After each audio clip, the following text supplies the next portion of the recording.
Here we go.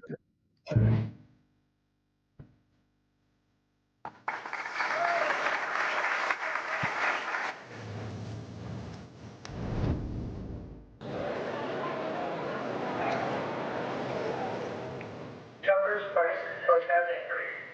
Everyone loves us. They made us so great. We didn't deport them, we erased them.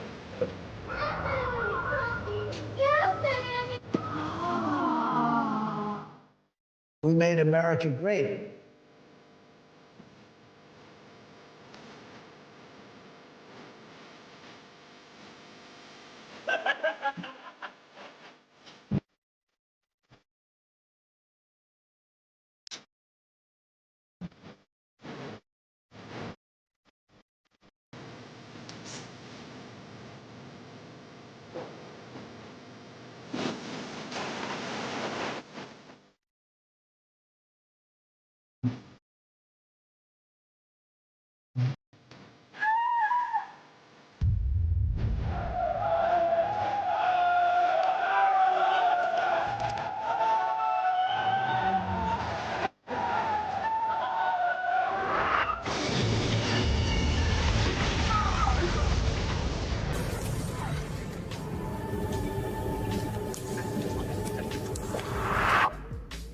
And that was the end of the first phase of democracy as laid out by the founding fathers, and the beginning of the healing.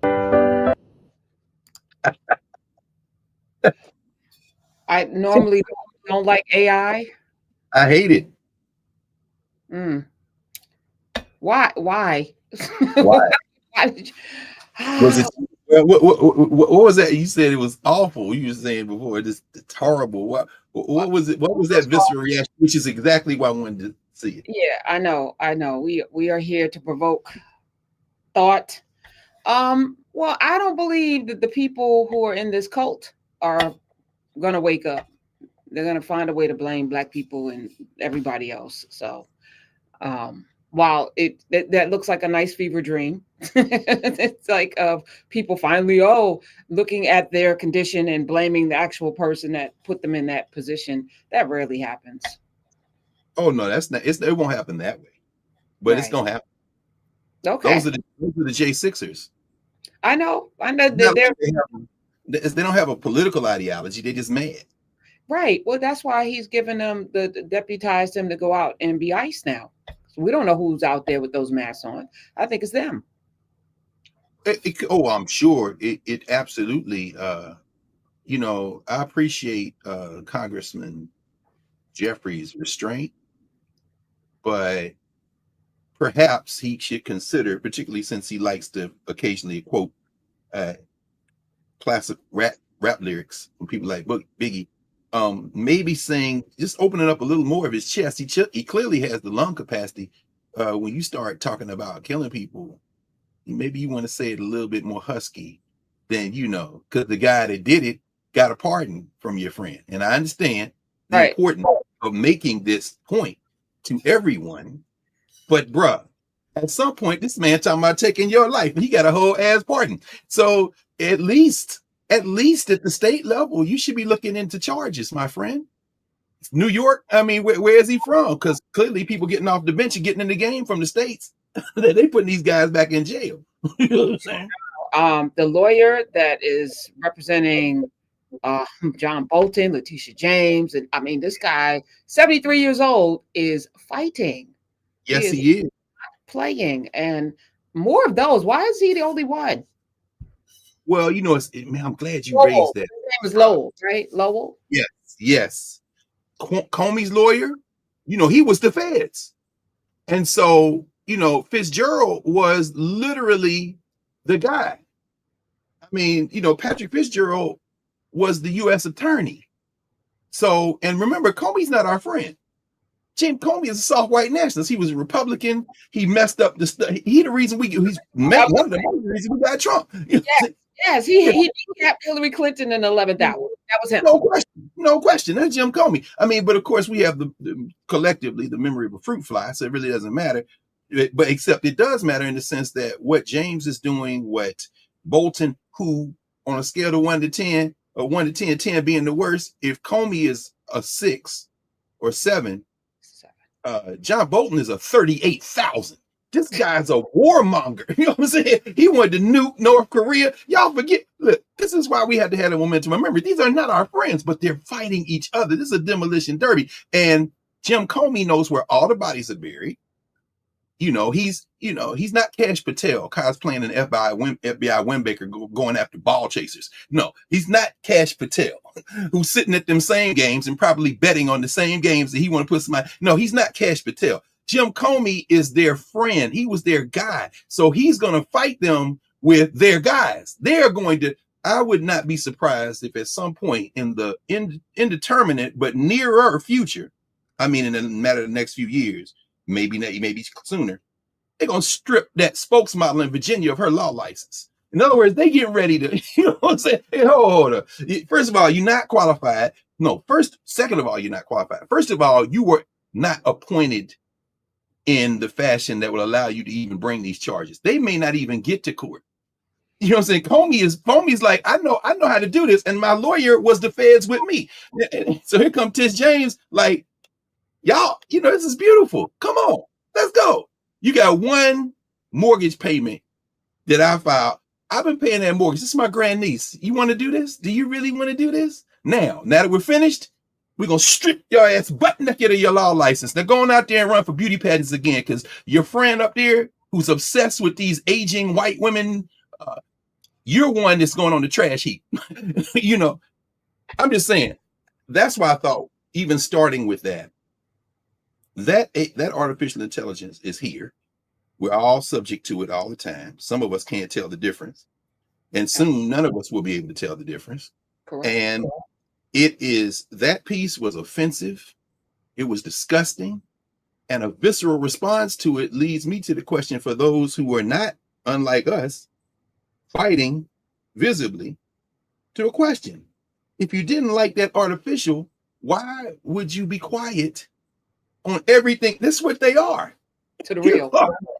In fact, Christy Nome look better in that damn AI than she does with that hair hat she be wearing. All of them look better. So anyway, how are you? How you feeling? How you doing, Prof? You've been on, well, you always on fire, but I've been dipping in the airwaves. I'm like, good Lord. It's all we can do, right? Every day we have to get up and do something. Every day we have to resist. Every day we have to find peace in the midst of the chaos and the storm. So, we're here. We're here. It's interesting that ballroom, 90,000 square feet. I had to put that in perspective. Like, how big is that? How many football fields is that? It's a lot, but it's what's under. People keep talking about the bunker that's going to be built under. It's not the ballroom. It's the bunker. So if you're building a bunker, then you must be building the reason to have a bunker. And that's the thing that concerns me, because I was saying, if it wasn't for the violence and the fact that this person has control of the military and all other forms of violence, this is an easy victory. This is easy to win. It is. It's and as I suspected as they were tearing the thing down, and I realized that we probably going to talk about this in passing this morning, I went, I didn't go to any of the storage places. So I've been looking around here to see if I had, and sure enough, almost all of my White House stuff is in storage, but there were a couple of pieces. I did have the White House, the first 200 years, Frank Friedel and William Pencott, which isn't the latest book on the White House. It was published in Northwestern University Press back about maybe 14, 20, 30 years ago. But the history of that bunker, goes back to FDR, as we know. So FDR built a bunker there. And in fact, it was very interesting because what he says is that, after December the 7th, 1941, Franklin Roosevelt replaced that wing, which his cousin Theodore had originally built in 1902. So when Booker T. Washington came to the White House to have a meal with Theodore Roosevelt and set off all the alarm bells, by then the East Wing had been built. And a couple of the books that I still had around here on the White House talks about the fact that Roosevelt was Gilded Age. even though he was antitrust and all that, that's JP Morgan, that's Rockefeller. So the whole notion of ostentatious construction, it goes back to Theodore Roosevelt before he turned on them guys and went bull moose on them, but the trust buster. But then his cousin comes around 40 years later after the Japanese bomb Pearl Harbor and puts a bunker in. So do you think that, well, first of all, we know they're going to have to replace the bunker. Wait a minute. I'm sorry. Let me pause here. We don't know what's under there. Let me just say that. So we don't know how many times, we don't know how deep that goes. I'm not even sure they showed Obama everything, even though they were under law. You know what I'm saying? So who knows what's under there? So what do you think? Steve Bannon says he's not leaving. Right. Grim Reaper would like a word. I was But like, what do they know? So, I'm saying, do you build like that? I mean, you obviously dealt with construction. You've managed properties. Do you make that kind of intervention if you're just going to be renting a place for 3 years? No, that's my point. That's your point, huh? That's your point, huh? And so, what do you do with that? As I watch them literally storm through, whole states, threaten to arrest whole ass governors. I watch a lot of people go peacefully. A lot of people, I mean, certain states you come in, they not going peacefully, but there's a lot of people disappeared. We don't know anything. There's no due process. People's ships are being blown up. You're claiming that they're drug dealers, but we don't know that. We don't know the Trinidad Tobago folk, the people, they could just be fishermen. We don't know. We don't know. But I would suspect that's what they are. That they're cartel members? No, they're fishermen. They're people. Oh, okay. I'm like, but they're dead. And then you have a president saying we're just gonna kill them. And that actually, is not the way things are supposed to happen, because Congress is supposed to be able to say, yeah, we're at war, we're not at war, but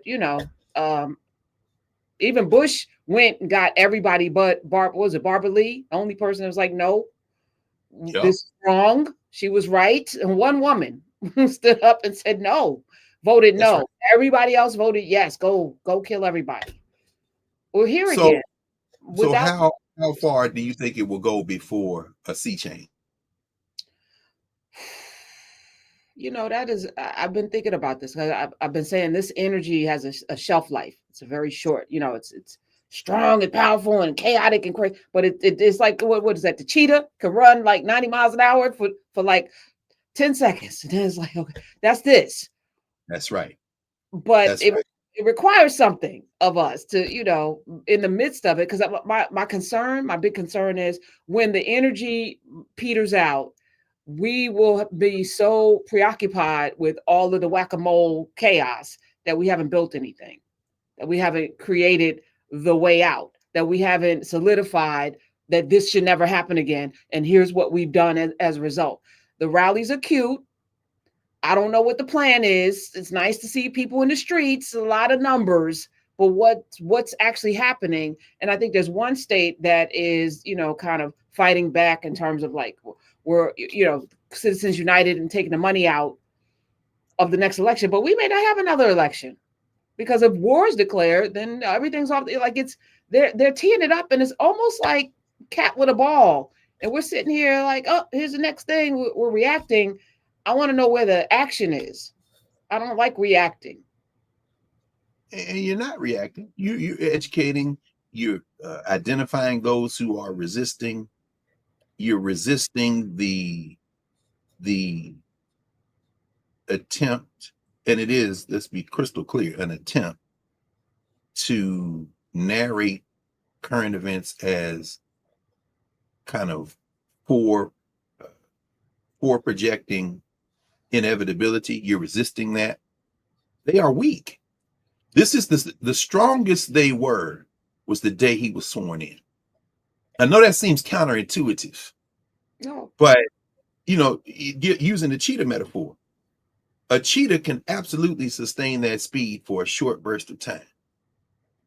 How long can an old cheetah doped up on steroids maintain? Because that's what we're talking. We're not talking about the cheetah of 1861. You know what I'm saying? We're not even talking about the cheetah post-World War II when the United States ran the world. We're talking about an old-ass cheetah who is doped up on everything and at the same time tried to eliminate everybody in the race. In fact, we're talking about a doped up old cheetah that is in a zoo. I mean, the illusion is that they're chasing prey, but they're capturing, you know what I'm saying? Everybody, the minute people realize, and I think that's what I think the central importance of the No Kings. It isn't the organizing element, although there's that. It's the idea of the show of force. And so when you see Nancy Pelosi say something like, we're going to arrest y'all in San Francisco if y'all come out here. And then 5 seconds later, Bozo is like, we're not coming out there. When you see J.B. Pritzker said, come get me, and then says, we're setting up an Illinois commission. Y'all just keep records of everything. That's that's kind of projecting forth the potential of an Illinois version of the Nuremberg trials. In other words, they peaked with the show of force. And if we look at what they've said, and this is Steve Bannon, shock and awe. You gotta convince these people that we're inevitable. You're not inevitable? How? That's it. And in other words, and that's what you're doing every day. You're through dialogue, through reading and study, through bringing people in conversation. Little by little, the facade is beginning to loosen. Right. If they were in power, he would have put up no curtains while he was tearing down the East Wing. In other words, if you're in power, just do it. Well, I remember because I was working at the Daily News at the time, and every day there was a headline about Giuliani, because he was bringing a mistress into the Gracie Mansion, and just like, and I'm gonna parallel this. Netanyahu, right before October 7th, people were in the streets, tens of thousands of people every single day calling for his ouster. Giuliani was in the same exact position, and he was about to be on his way out, and then 9/11 happens. And he's in a bunker, by the way, while Rudy Washington is actually getting people to safety, rest in power. The man that actually got people out of the city and got everything safe. Giuliani, there was no communications because he didn't invest in it. He's the reason why, in my estimation, and the newspapers were saying this. But then he became America's mayor. All of a sudden, overnight. And I remember sitting at my desk going, last week did he change? Did anything change? Nothing changed. Oh, 9/11. So now it's New York City and everyone has to shift. And people shift, Dr. Carr, unfortunately, quickly to forgetting. This was so horrible. Absolutely. Horrible thing happened. He's not the savior. George Bush, all of a sudden, victory or whatever. He put the flag up and everything's good. Because if you remember, Cindy Sheehan, she came afterwards, but there was a lot of anti-Bush. And then all of a sudden, it's like, they're beautiful. Netanyahu. It's just stolen the election. That's right. Hadn't been there a year. That's right. So I'm just saying, let's keep that up. I think the metaphor you gave at the beginning frames it. They were cheaters in that moment. Where's Giuliani? I mean, he ran for Senate. He became a senator. Then they put him as vice president. Then he became the president. And he's sitting. Wait, I'm just trying to remember. You know what I'm saying? I mean, and that was in their best possible moment. That was the dying embers of Richard Nixon, Donald Rumsfeld, a Nixon guy, sitting there. Dick Cheney, a criminal who worked for Rumsfeld during the Nixon administration. Dick Cheney's still alive. Where is he? Somewhere fly fishing in Wyoming, scared. I'm saying that was under the best circumstances. You had Islamophobia. Now imagine this. And Prof, this is the genius. Hey y'all, this is why we're here week after week. This is a conversation we didn't rehearse. We're having conversation, but this is two people, and by extension, thousands of people week after week, all over the world, and concentrated in Nubia, who are bringing our bricks, bringing our conversation. And as we have, what do you say always? Steel sharpens steel, iron sharpens iron. Let's think about this. Imagine if you had stood at ground zero in the smoke and rubble when Bush has that bullhorn after they woke him up at that children's book reading in Florida and sent him to New York. If you had stood there and took the bullhorn, can I say something, Mr. President? Not only are we going to get past this moment, eventually, a man, inshallah, who is going to pray, inshallah, to the Muslims in public, will be the mayor of this city. They would have lynched. You know what I'm saying? But look at that, you know what I'm saying? I'm just saying, listen, think about this. The cheetah. I don't know, bro. What you make of that? Because you were there. You saw it go down in real time. It took too damn long, is what I'm saying, because Bush got. Yeah. I'm like, we're here again with the same bag of crap. I just But think about that. Let's do that. Think about that in terms of the pendulum. You've got Jesse in 84 and 88. Bill Clinton, Joe Biden, that whole DLC. We got to stop this populist rebellion that started really didn't start, but that culminated in Atlantic City in 1964. From 1964 to 1984, from Fannie Lou Hamer to the Rainbow Coalition, they're trying to stop. These are the soft white nationalists like Joe Biden and them in the Democratic Party and Bill Clinton. They're trying to stop a whole capture of one of the two major parties by people who want something different than either party offers. This is the third party politics. But then they're able to do that.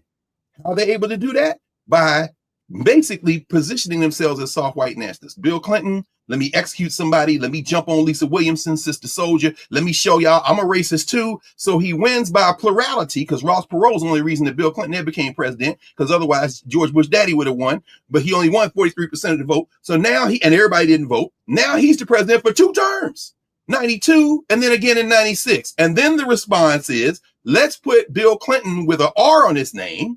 Let's lower it even more by having this dunce George W. Bush come in.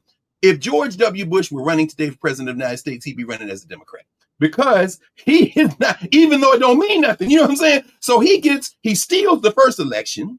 Once he gets in, he don't know nothing. He's taking a sheet of paper from the real problem villains who came out of Barry Goldwater and them in 64 and then Nixon in 68. I'm talking about the intellectuals. I'm talking about Lewis Powell from the Chamber of Commerce, who writes the memo that leads to the Heritage Foundation, that leads to the first project, that becomes the thing. These are the Christian nationalists. They're using the political parties as a delivery system. So when Bush gets in, they give him a sheet of paper and say, here are our guys. Here's a guy who fought for you on the ground when you were in Florida and y'all stole the state of Florida. His name is John Roberts. We want him to be the chief justice.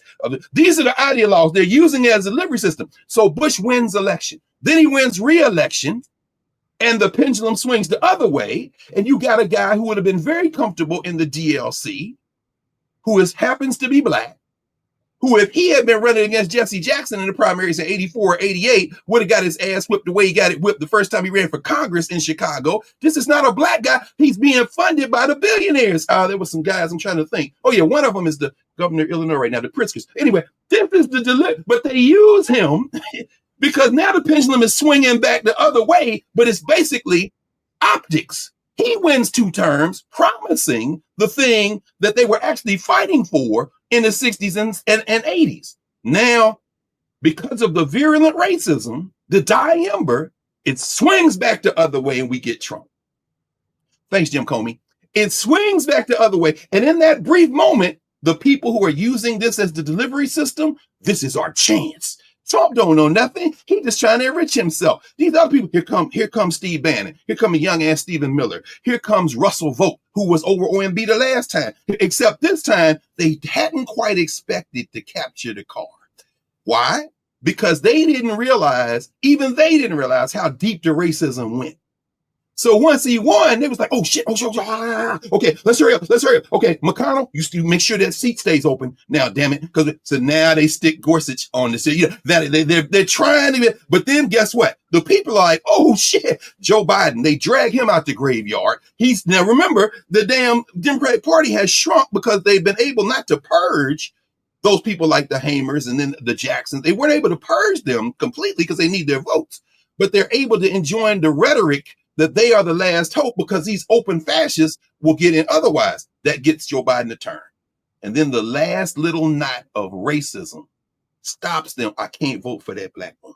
I just can't vote for that. So he gets in again, except this time the ideologues have had 4 years to plot and plan, and they festering.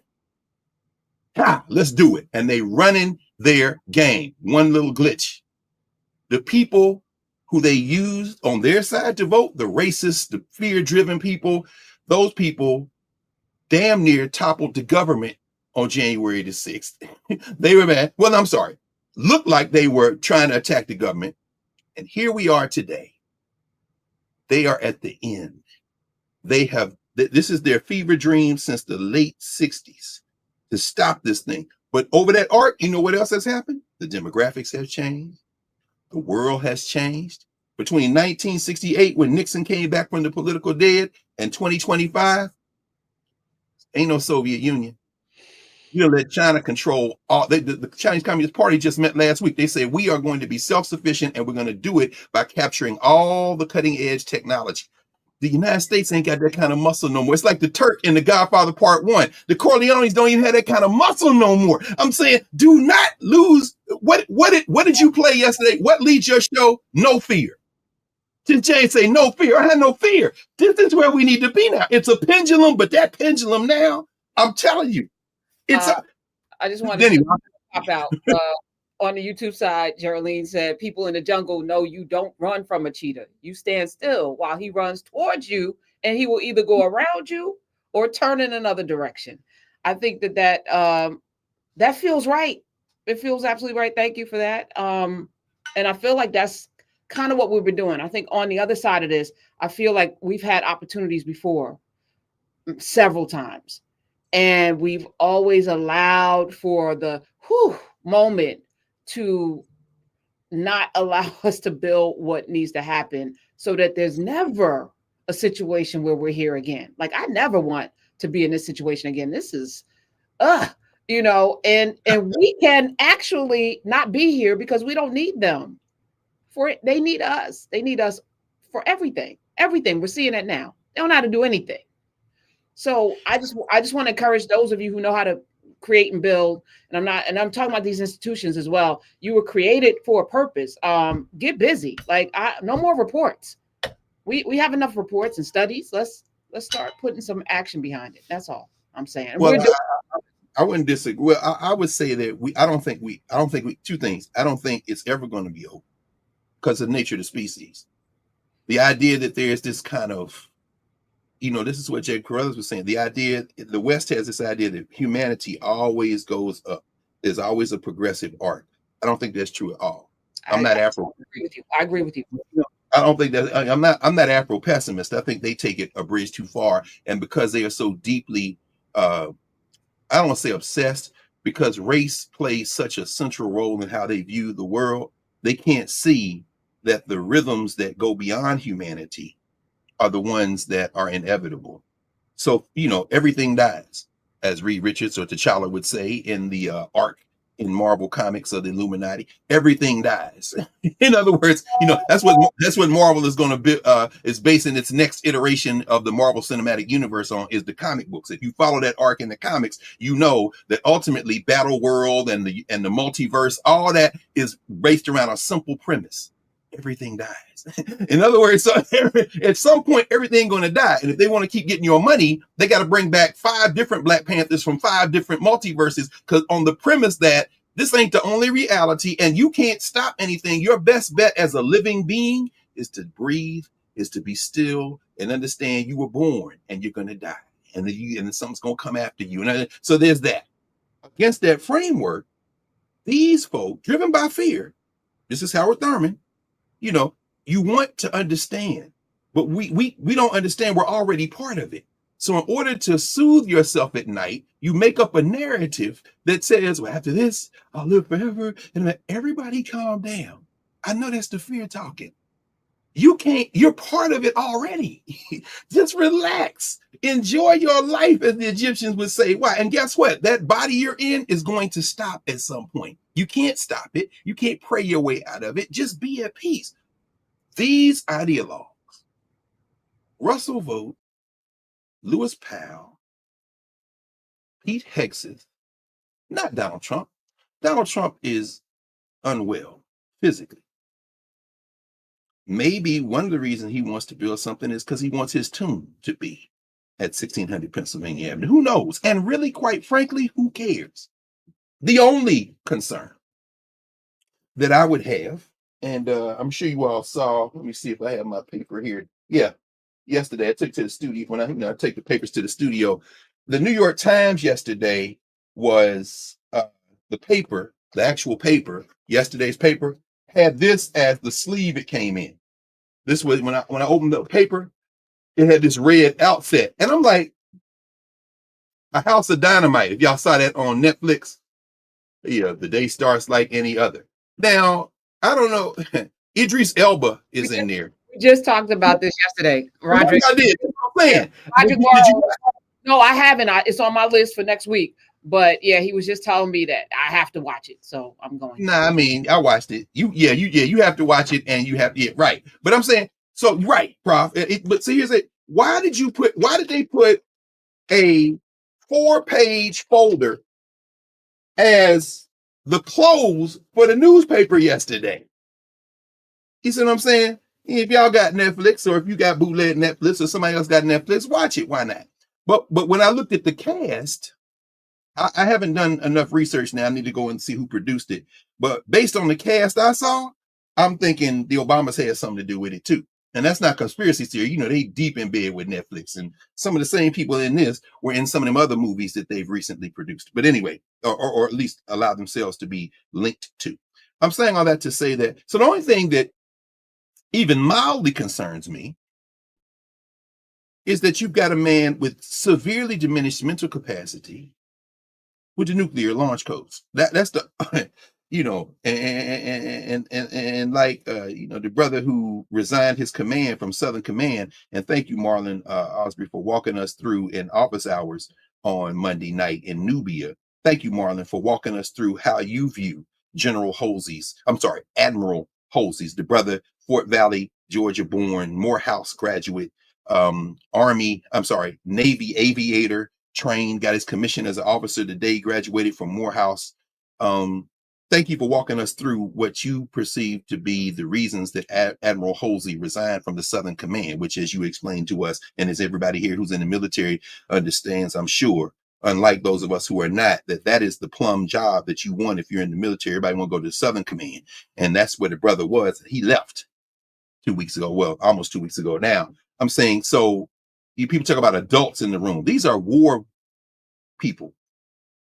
But the brother, y'all out here blowing up people about to start an international war. And yes, can Venezuela be, as we read on the front page of today's New York Times, above the fold, Pentagon sends aircraft carrier to Latin America. Move comes as Hexeth announces another deadly strike. They are violating all international laws. Bozo is saying that he's not going to ask Congress for anything. You've got a handful of white nationalists in the federal legislature, senators on the so-called GOP side, who are very nervous now because they understand that as war crimes have already been committed, that the United States, which doesn't sign anything in international law that will require it to be drugged before the Hague, but that nevertheless lives on the same ball as everyone else, they understand that while you might not be able to bring me to the Hague, you can certainly treat me differently in terms of trade and politics based on my lawless behavior. And the DEI peacock, the runt rooster, little Pete Hegseth, is out here playing soldier with your tax dollars and sending aircraft carriers down there. So maybe Venezuela could be the Afghanistan, the Iraq of the moment. So very important. Oh, thank you, Prof. Noah Oppenheim, president of NBC News. Interesting. NBC, is NBC the cheese stands alone? Because ABC been compromised, although George Stephanopoulos didn't get the memo.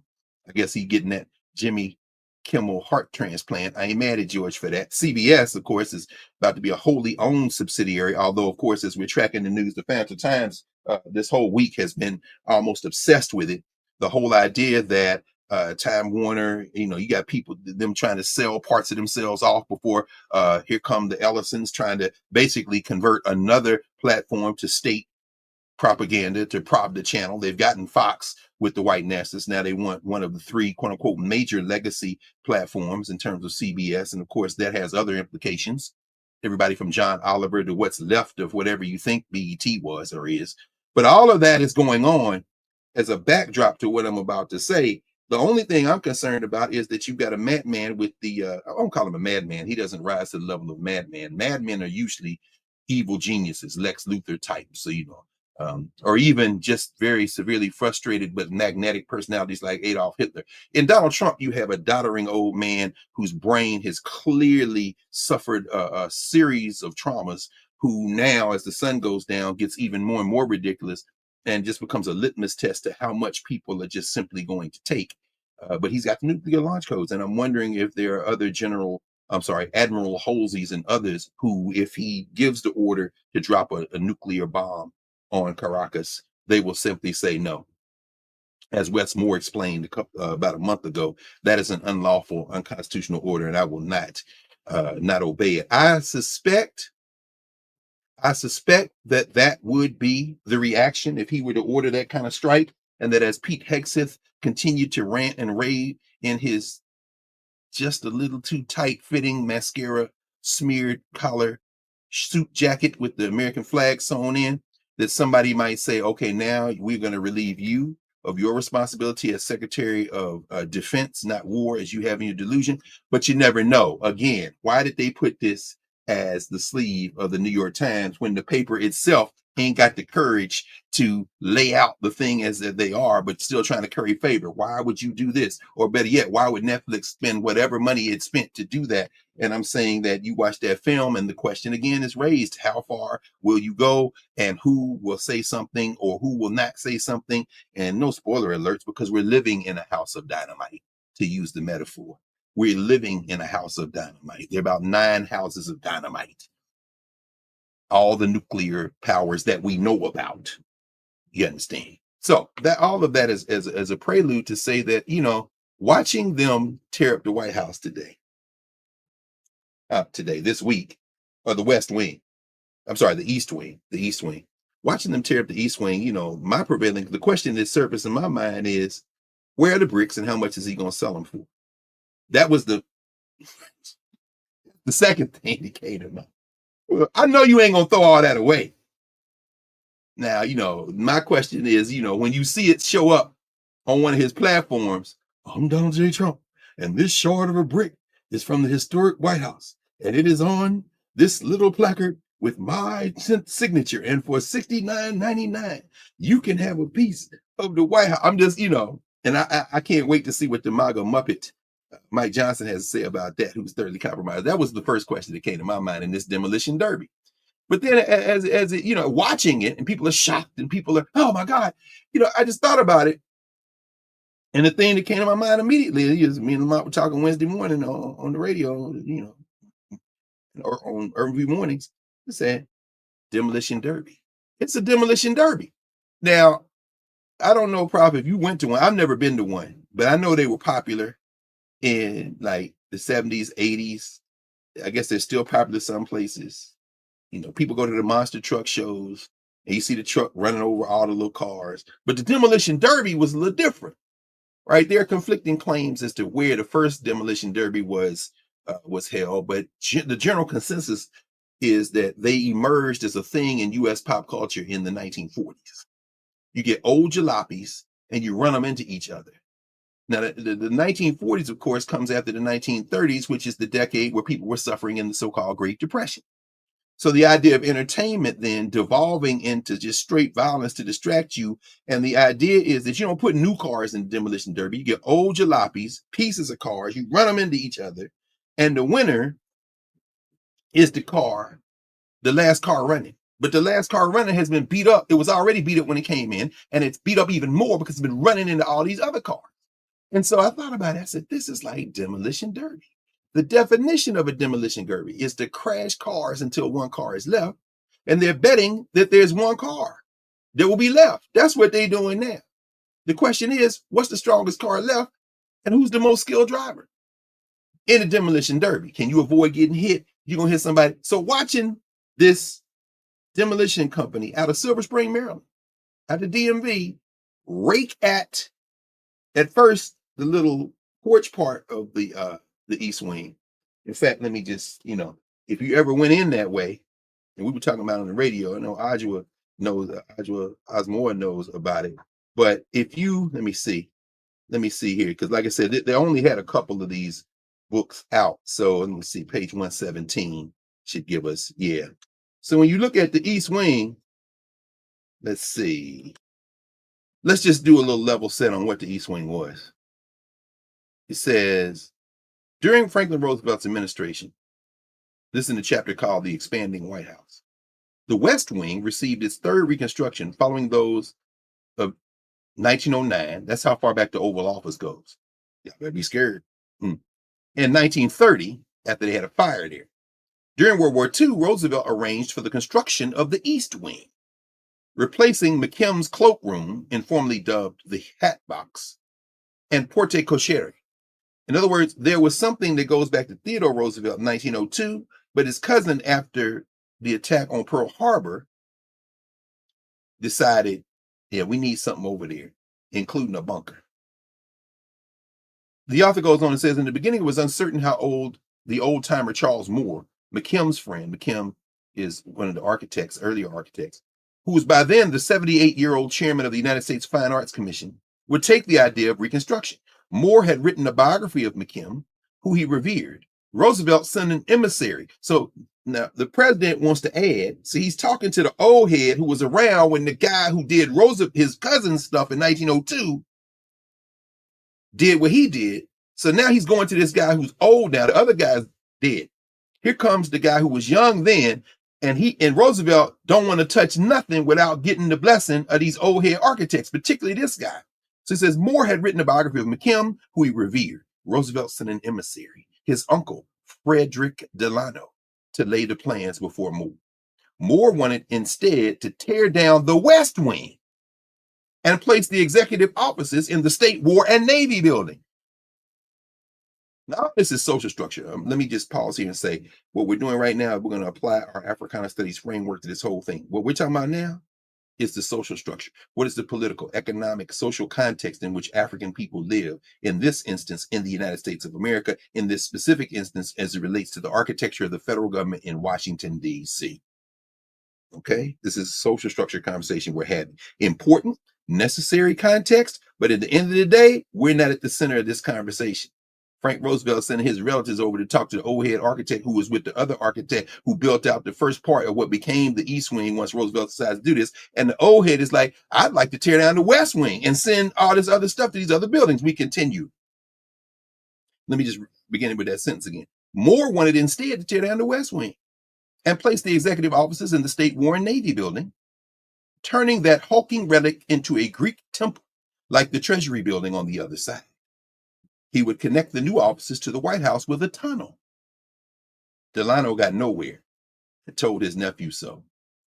Hey man, will you do? No, I want to do the up. Now, for those of you who have been in or have worked in or have worked around the so-called White House, that little house, I think you already know that stuff is connected underground. So what we saw this week was certainly cosplay, but in many ways, all of what you see in terms of architecture is cosplay. It projects strength. I'm coming to that in a minute. Moore was partially accommodated. Construction began on the building in March 1934 and was completed by November. The result was a vastly enlarged building that adhered closely to McKim's original design by raising the roof to provide a workable second floor. That's what got torn down this week. And by constructing a basement warren of offices that extended almost magically under the grass to the south and received light from a well in the center of the underground area. Most of the changes were thus invisible. West Executive Avenue was also lowered to bring in light. The most important change was a shifting of the Oval Office from the center of the former West Wing to the southeast corner of the new one, where it has remained until the present day. Hence, all over office photographs before August 1934 are not of the nerve center of government that we now know so well. One might contend that the new Oval Office lacks the functional prominence of the old. Sure, you ever been in the White House? You know, the West Wing way over there. It's not in the White House. People think the West Wing in the White House till they get there and realize, oh, that's over there. He tore down the East Wing. That's what we the purview of the First Lady. And he goes on about Eleanor Roosevelt. All the White House books do. I'm going to stop there because we've done enough to satisfy a kind of grounding context. Yes. And when people go to the West Wing again, you will see, oh man, right. But it's all masonry. It's all architecture. So let's take a moment. Let's take a beat. And then we're going to start kind of early today to tie things together so we don't go for 2 hours. We're just going to kind of tie things together in a kind of staccato fashion, use quick fashion, and use our conceptual categories to level set. So here we are, a week after No Kings. And that AI we started today with, certainly, yeah, I wince when I see any AI. And that one I wince too. And I was like, oh, this is funny. Because again, projecting fantasy. But then again, a man depicted with a crown on, flying around in a jet, dumping feces on everyone, is also AI. And that's what a man who, with severely diminished mental capacity, instructed his hirelings to do, as millions were in the street, 7 or 8 million people in the street. And shout out to the New York Times, CNN, all the news, entertainment, mass, commercial, and media that didn't cover the story in any way to make it prominent, because they continue to think somehow they can whistle past the graveyard. But we're not watching y'all anyway. As we've been here the last 20 minutes, probably another 150 billion podcasts have been borrowed. Ain't nobody watching y'all. Ellison, you about to waste your money, but you got enough to waste it, so it don't matter. But guess what? All you're doing is deluding yourself, as if you think that's somehow going to create something that's going to allow you to control the rest of us. You continue to prop that facade up. But Bozo just told his people, I want to be in a crown. I'm going to be in a jet. And I'm going to dump feces over everybody who went to No Kings, even as his hirelings are out there saying it's George Soros and it's the communists and it's Antifa, whatever. That's only been a week. Again, numbing, push. But that response. Let's look at the final image in that AI we saw at the beginning. You had a white woman standing there, and she's saying, and that was the end of the first phase of democracy as envisioned by the founders. No, that would have been the Civil War lady, or AI. No lady there, just AI. But what comes after this, if we survive, again, winter is coming in many ways, and it might even be a nuclear winter, because we do live in houses of dynamite, after all. But if we do survive, then this will pass too. Like the Romans, like the Egyptians, like the Greeks, this will pass too. Like the Habsburg Empire, this will pass too. Like the Mongols, like the Huns, this will pass too. Like the Nazis, like Il Duce in Italy, like Tojo in Japan, this will pass too. Like the Han and the Ming Dynasty, this will pass too. Like the Incas, the Aztecs, this will pass too. Like Ganamali Songhai, this will pass as well. Now, the question is, what will be left in its wake? But as I looked at that last scene in the AI, I thought about that in terms of occupation, in terms of transformation, in terms of postmortems, in terms of how this will be narrated this moment in time, if the species survives. And you know what I thought about? In the context of this real estate violence, as Lamont King might call it, and in terms of this destruction that we saw this week at 1600 Pennsylvania Avenue in a house that you thought was yours. As I've been saying all week, Bozo tearing up y'all house. Because Bo said he ain't going nowhere. But you know, as Blue Esther Colt sings, the seasons don't fear the reaper, nor do the sun, the wind, and the rain. We should be like they are. Don't fear the reaper. Don't fear the reaper. The reaper's coming for you, Bozo. He coming for me too. Da, da, da, da, da. Don't fear the reaper. The seasons don't fear the reaper, nor do the sun, the wind, and the rain. In other words, we live as part of an ecosystem that is beyond our capacity to apprehend, to understand. You're not going to live forever. What is that scene? It's one of those movies where one of the characters says to other characters, and it'll come to me in a minute. Somebody will say it in one of the Mbongis, one of the chats. You're going to die. There's no way you can get by it. And so when Steve Bannon says 2028, bruh, can you count? It's 2025. The seasons don't fear the reaper. You shouldn't fear the reaper. In fact, you should be looking in the mirror at yourself, because I don't know. And that awful day could surely come to all of us right now, to any of us right now. So anyway, I'm saying all that to say that scene where they say, and that ended the first phase at the end of that AI. You know what I thought about? I thought about the impermanence of life, and how in many ways buildings are a metaphor for that. In fact, I was out hunting books the other day, and I found a book on an unrelated subject that is absolutely related. Those of you who have been to Washington, D.C., you may have been to a new museum, one of the newer museums. In fact, the last time I saw the good brother Ras Baraka, we were on a panel together after the filmmaker who made the film, and we talked about this. If you go into the In Class archive, you will see the session. We talked about the film on his family and Newark called Why Is We Americans, or Why Are We Americans? A riff on his father, Amiri's poem, Why Are We Americans? And the event was held during Congressional Black Caucus Week at a place called Planet Word. Some of y'all know this. It's kind of a museum that is devoted to language. Fascinating place. Planet Word is housed in a former school building called the Franklin School. And I found a book this week called Landmarked for Learning, From the Franklin School to Planet Word by Jay Pridmore. Very interesting little book. And shout out to the handful of people, including some folks who, I just wish we could talk voice to voice one time, who accused me of engaging in show and tell uh, on Saturdays and Mondays and every other day, and when I'm holding books up to the camera. And I would say that I resemble that remark. In fact, guilty as charged. Oh, show and tell, just a game I play when I want to say I love you. I hold the books up. I hold the books up because people buy books and people read books, more importantly, and that's important. So I'm going to be showing and telling until I can't show and tell no more. So thank you for recognizing that. This is the foreword of this book. Let me read from it. It says, how is a 150-year-old building like a language? That sounds like a riddle or the lead in to a bad joke, doesn't it? But for me, it's a question worth considering. Over the last 4 years, I've discovered that these two seemingly disparate items, a building and a language, have more in common than people might think, because Planet Word is in the old Franklin School building, which went through several iterations. It was a shelter for the unhoused, public services. Then it became a part of an archive and a museum itself. Then it is now Planet Word, a museum devoted to words and languages.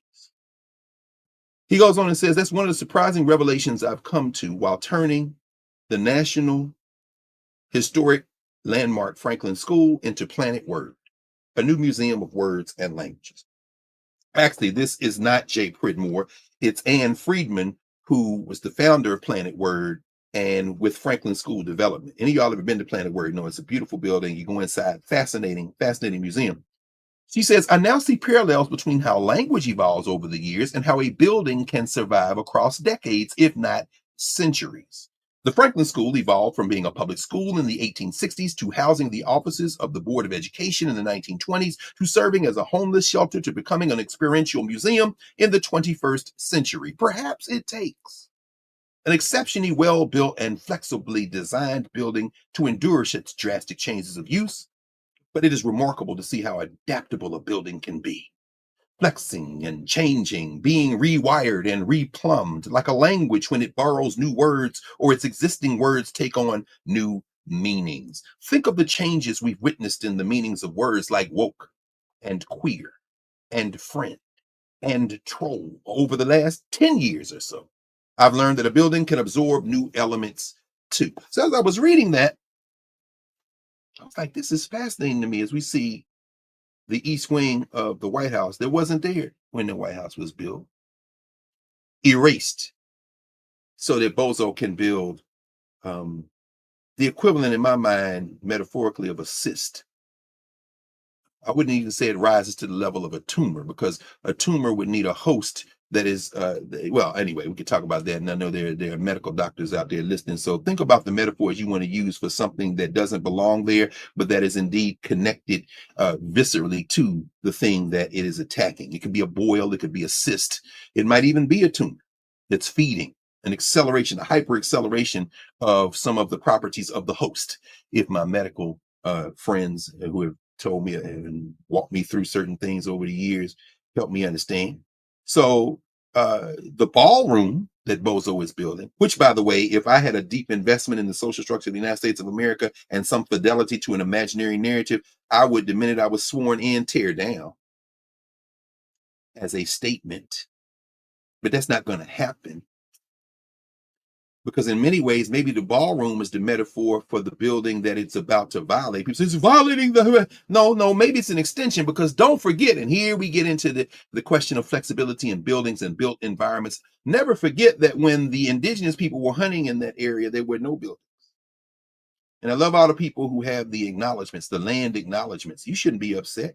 That building itself shouldn't be there. So let's look. And so as I was looking at it, I was thinking, I mean, the White House, as I was thinking about this, and I was thinking, and we're still in the social structure. We'll get to governance in a minute. You know what I thought about? I thought about those moments where you see architecture destroyed as a metaphor for the attack on and imminent destruction of, or threat of destruction of, the society of quote unquote civilization of people. So think, for example, let's go back to the 1970s, and before that to the novel by Pierre Boulez, which led to the series of films called Planet, not Word, but Planet of the Apes.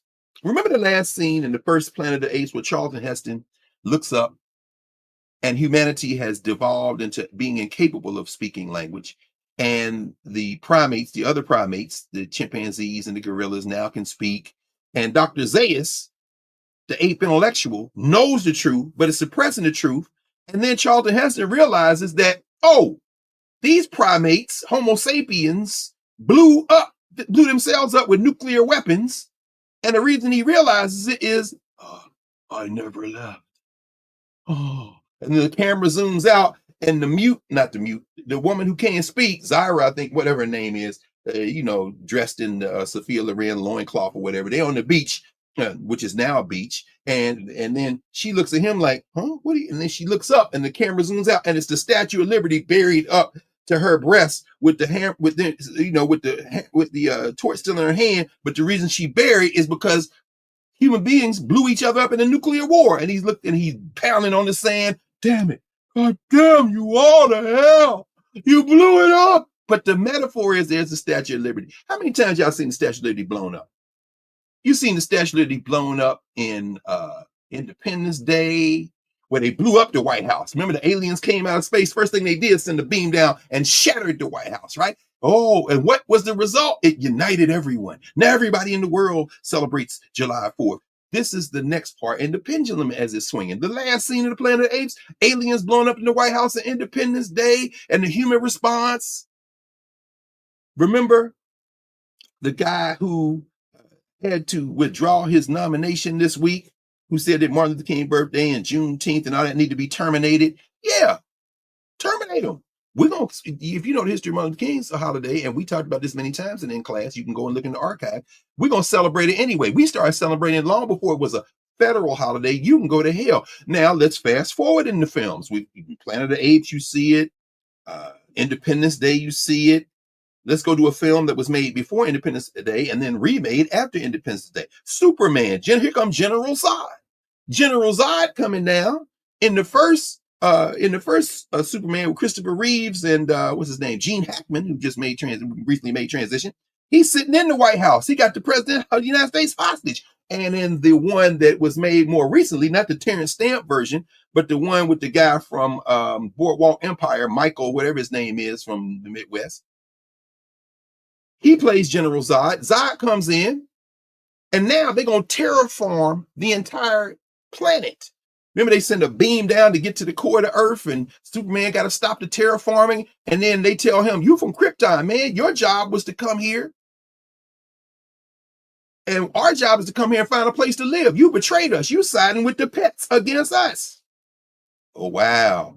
As in the most recent iteration of the Superman movie, spoiler alert for those of you who haven't seen it yet and want to see it, the whole mixed emotions that Kal-El feels, the man who people call Superman, when he restores the data of his parents' message, and they saying to him, you need to come to Earth. Your job is to come to Earth and have sex with as many of them humans as possible to reproduce your genes so we can basically restart Krypton here. In other words, we're terraforming. It's kind of like, the invaders of this hemisphere who wiped out as many of the human beings who were here before, and then eventually start building stuff on this land that these people used to live on. The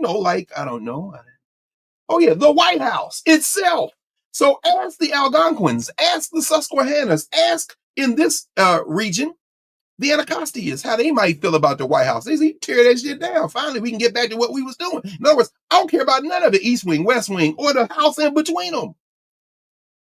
So again, I'm going to transition in a moment to governance, who we are to each other, because again, this investment in the idea of symbols. And remember, at Independence Day, they don't just go with the White House. You see the Eiffel Tower get blown up. They crashing ships into the pyramids, which, by the way, make the White House look like a child's project made out of clay in kindergarten, because they're going to be there when ain't none of these buildings in the United States of America still going to be here. The pyramids will still be there, unless, of course, we blow up the world. That's possible. But, so my point is that the built environment isn't just the built environment. Like this little book on Planet Word is about, buildings symbolize a lot of things. They can change over time and space. And ultimately, if you look at the way China looks at it in particular, you see Chinese architecture that's centuries old. It ain't centuries old, because every so often in some of those buildings, they will literally rebuild the building, so that the materials that the buildings were built out of at one time aren't the same materials as they were 500 years ago. If you go to Timbuktu, the Grand Mosque in Sankore, the Mosque of Sankore at Timbuktu, that's made out of mud, which means every so often, and shout out to my man, Baba Allen Flagg, Mama Suzanne Flagg, who with his son, one of his sons, I think it was Christian, wasn't it, Baba Flagg? Y'all went, and Christian as a teenager, this is the West Side people, this is West Coast people, Baba Triple OG, as they call him out there in LA. His son climbs on the mosque at Sankore and helps them put new mud on the mosque. This is about 20 years ago, Christian, I think, if I remember, brother. They all in Nubia, so shout out to the Flags as always, our leaders. And I'm thinking about that because that ain't the same mud that was there when Ahmed Baba was teaching in Timbuktu in the 16th century. That ain't the same mud that was there when them first French came out there. That ain't the same mud that was there 100 years ago, but the mud there is constantly replenished. What is a building? What is a building? What, in fact, did we hear from that great rock group that sang, "You can tear a building down, but you can't erase a memory"? Black Rock, you know how that works. The Black Rock Coalition, Living Color, the band. Letter to a Landlord, Message to a Landlord. How many times they blown your house up? Some of y'all grew up in housing projects, Ida B. Wells in Chicago. Some of y'all grew up in housing projects, Martin Luther King in North Philly. Some of y'all grew up in housing projects that aren't there anymore. People say, well, we were destroying them because we had to build better. Well, the building wasn't great, but if y'all had invested in upkeep, it would have been better. But I remember my family who was there. They still have reunions, friends. They still have reunions in places that aren't there anymore for people who grew up in those places. Shout out to my sister, Stephanie Joy Tisdale, to all the people who is the president of the Mid-Atlantic region of the Association for the Study of Classical African Civilizations, who last week had a remarkable 2-day convening. I'm looking for a book that I got on last Sunday, there in on the Eastern Shore of Maryland. Give me a second, because I've been doing some real kind of, reading for me isn't just a physical act. It also often turns into a kind of visceral act of remembering. And y'all are going to have to give me a second while I go look for my bag that I was traveling with yesterday, because it's Howard's homecoming weekend. And after I left the studio, I went into the I went into check out with everybody else. Here we go. I had to stop on campus, and I only paused there. Shout out to everybody I saw there, because the fam is always consistent. And if nothing else, here we go. I had it with me. Good to see the family, everybody I met, everybody I saw, many of whom are in Nubia, many of whom are here in class, and I'm always grateful to see you all. But as I said, I had this book in my bag. Riding to and from the Eastern Shore with my sister, Dr. Courtney Wilkerson. Thank you, and your partner. Thank Aisha for, y'all We rode out together to the Eastern Shore. It's very peaceful on the Eastern Shore, which should remind you of how beauty and terror can coexist. But there was a book that I wasn't aware of. And this was published by the History Press in 1921. Here's another show and tell. I think I might adopt that, show and tell. I like that because I like that song. This book was in the gift shop at the National Park Service site, the Harriet Tubman Center. On Saturday, a week ago today, Angie Porter, Stephanie Tisdale, I think that who else was there? There's a bunch of other people, Brother Kehinde Graham, Jackie Cole, a bunch of other people from the Eastern region of ASCAC did a tour of surrounding areas that Harriet Tubman walked during her life, including places she got people out of. And then on Sunday, when we all went up, everybody presented. Shout out to everybody who presented. Mama Conke Washington, Natalie Pierre. I started naming everybody. I forget everybody. Courtney presented. I made some closing remarks real quick. But the reason that by the way, the reason that National Park Service Center is still open, because the government shutdown continues, even as Bozo's on a plane on his way to Asia, is because it is run by a nonprofit in partnership with the government, and there's access to state funds. Shout out to Wes Moore. Shout out to the Maryland legislature. You understand what is being revealed by Bozo and his white nationalist backers who are attacking the federal apparatus is our capacity. It's strengthening our capacity by revealing in this demolition derby that our cars are much stronger than this little car that's running around trying to beat up the other cars. But anyway, we'll come back to that in a minute. But this book was in the gift shop. It's called A Guide to Harriet Tubman's Eastern Shore. And there's that more recently discovered picture of her. Look at the subtitle. The old home is not there. This is from a quote. And if you get a chance to go to the Harriet Tubman Interpretive Center, you'll see it, and it'll be something that you will never forget. This is something that is attested to Harriet Tubman from the biography of Harriet Tubman, set down to paper by Sarah Hopkins Bradford. Scenes in the Life of Harriet Tubman, 1869. This is also on the walls. This quote is on the wall in the Harriet Tubman Interpretive Center. And there you see the center there. It's beautiful. It really is. Man. Oh, they got, I can't even begin to describe it. Words don't do it justice. Maybe talk about some of it on Monday night. If anyone will come in on Monday in office hours in Nubia, let's talk through some of it. This is the quote. Think about this in terms of the destruction of the East Wing of the White House, and think about it in more broader terms, in terms of the destruction of places, physical places and many of us have been through that. Many of the places I grew up in, many of the places I visited aren't there anymore. The Great Escape, where I spent damn near all my money as a kid and all my grass cutting money buying comic books and records and cassettes eventually, and all that place not there anymore. The bookstores, the network of bookstores. I would get emotional thinking about so many bookstores where I spent so much time. Places I spent on my hands and knees next to Charles Bloxon in Philadelphia as we went out book hunting in the middle of the day. He would come in to the Bloxon collection. I'd be in there working. He said, "Come on, Greg, let's go." And we would go book hunting. Them places not there anymore. William Allen booksellers down there in Center City, Philadelphia, it's gone. They're not there anymore. I can't go in there. The place, oh man, I just don't even get me started. Cincinnati, Detroit, places. Oh my God, I think about it. Nashville. I couldn't reconstruct the library I have now because most of those places are gone. Even in this area. Just think about the places that aren't there anymore. This is what Harriet Tubman is attested to have experienced.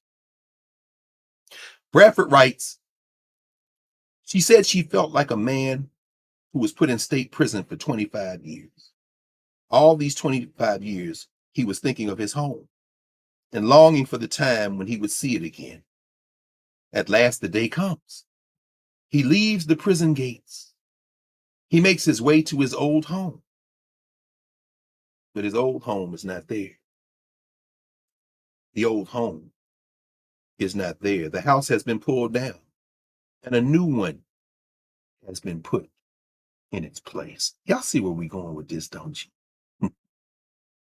His family and friends are gone. Nobody knows where. There's no one to take him by the hand, no one to welcome him. Harriet Tubman came from a place. Araminta Ross came from Africa when you go through her parents' line. But she couldn't go back to that place. None of them Africans who got snatched could. However, they carry their home with them. You could tear a building down, but you can't replace a memory. You could take people all the way across an ocean, several oceans, Indian Ocean, Atlantic Ocean, Pacific Ocean. You can take them away from the place where they came into existence, but at some point they can and will return. And even if the old built environment is not there, in her case, it comes, where my people at? My people with me. She built another home in Auburn, New York, which we talked about last week. Oh, my friends, we're going to go into the governance phase in a moment here. I want to talk about this because the idea is what happens when they attack your home? How do you respond? What solutions do you have? Let's go through this. So again, let me just go through this real quick.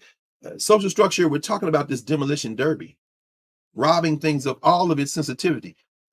The metaphor for public conscience, the attack on the East Wing, people are experiencing it like an attack on public consciousness, an attack on the thing that holds the polity together. I would agree wholeheartedly. Those conceptual categories that we created in Philadelphia in the early arts, those conceptual categories apply to all human beings. We simply articulated them to apply to African people because Africana studies must be anchoring and centering in African people. This is what the concept of Afrocentricity promotes. But then we have to have a method to articulate it, a method for inquiry.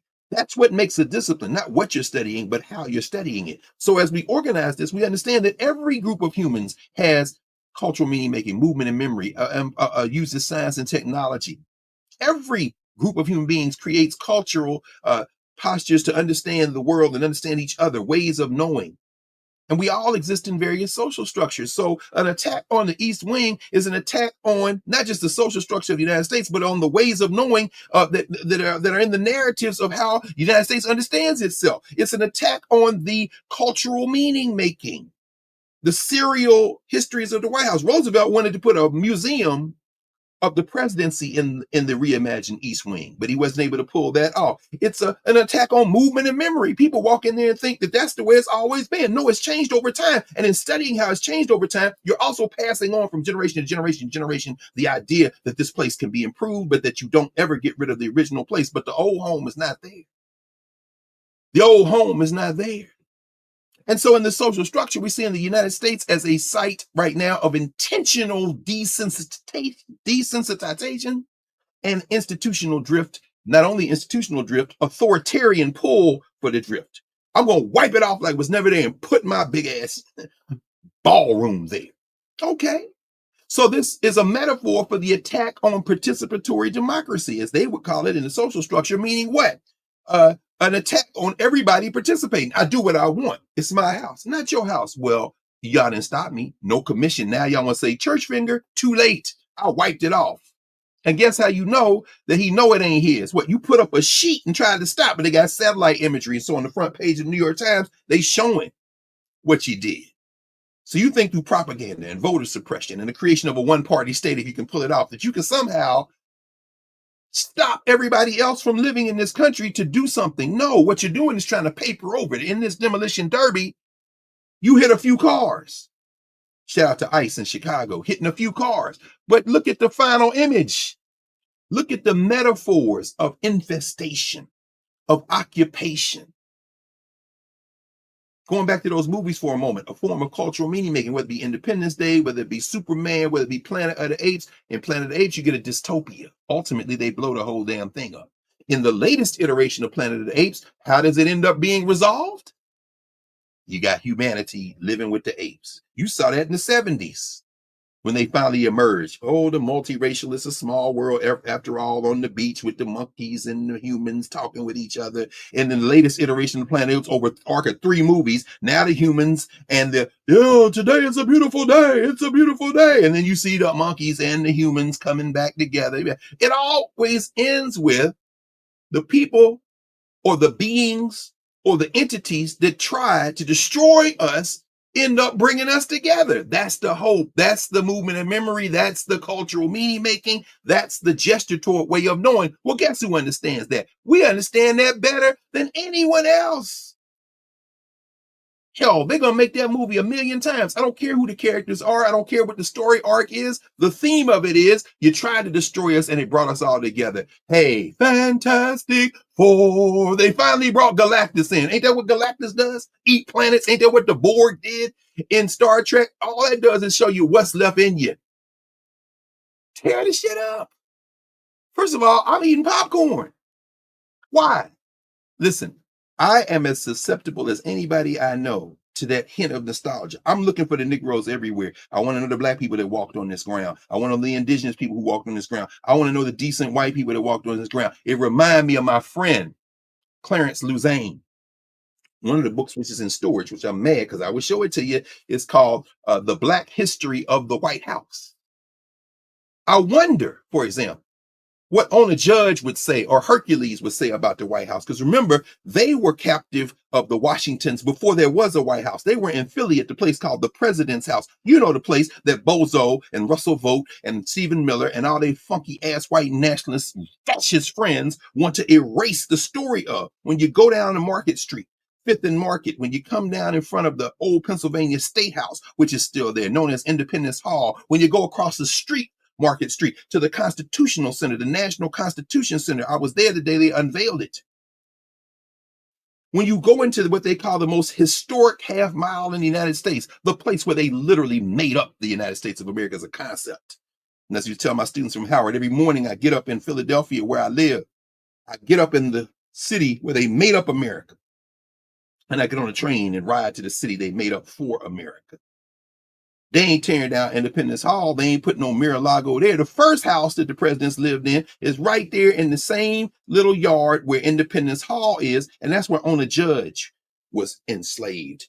This is where Hercules was enslaved. These are the Africans who people fought. Shout out to my man, Michael Cord, Avenging the Ancestors Coalition, for years, marching and protesting and saying, we got to remember them. And so exhibits went up, outside exhibits that you can walk past to this day, although they want to tear them down, where they commemorate the Africans who were held captive there, who Washington would send back to Mount Vernon when they got right to the point, because Pennsylvania law was if you stayed, I think it was 6 months, then you could be free. So like 5 months and 28 days, they would send them back to Virginia and then bring them back, and the clock would toll again. Ask them how they feel about the house that was built in part by captive labor. I think Floyd Cooper illustrated the great Floyd Cooper, and that's one of the children's books that's in storage now, I think, on the history of the so-called White House. Ask, as Clarence Luzane asks in his book, the Black History of the White House, ask Paul Jennings how he felt. We've talked about Paul Jennings before. Paul Jennings, who was enslaved by the Madisons, particularly Dolly Madison. Paul Jennings, who said every other day for years, 16 years, I shaved James Madison at another house called Montpelier. I always think about the M's: Monticello, Thomas Jefferson, Montpelier, James Madison, Mount Vernon, George Washington, who in designing the White House wanted to create a house that projected the kind of strength and power that he felt when he was sitting on his porch watching your ancestors work for him until death, and he could put your teeth in his mouth, called Mount Vernon. Let me sit on my porch. As I've sat on the porch at Mount Vernon and looked out over the river, thought to myself, boy, this is some BS.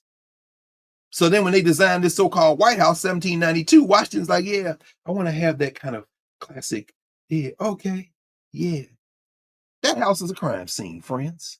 The White House. I ain't talking about East Wing, West Wing, Portico, Rose Garden. Nah, the actual house they sleep in, all of them, including the Obamas, crime scene. I'm sorry.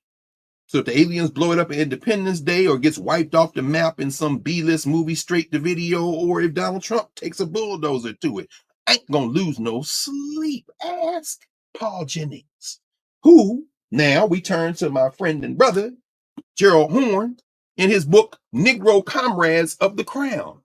Show and tell, just a game I play when I want to say the enslaved torments the slaveholder. Chapter 4, Paul Jennings, Gerald writes, was stunned.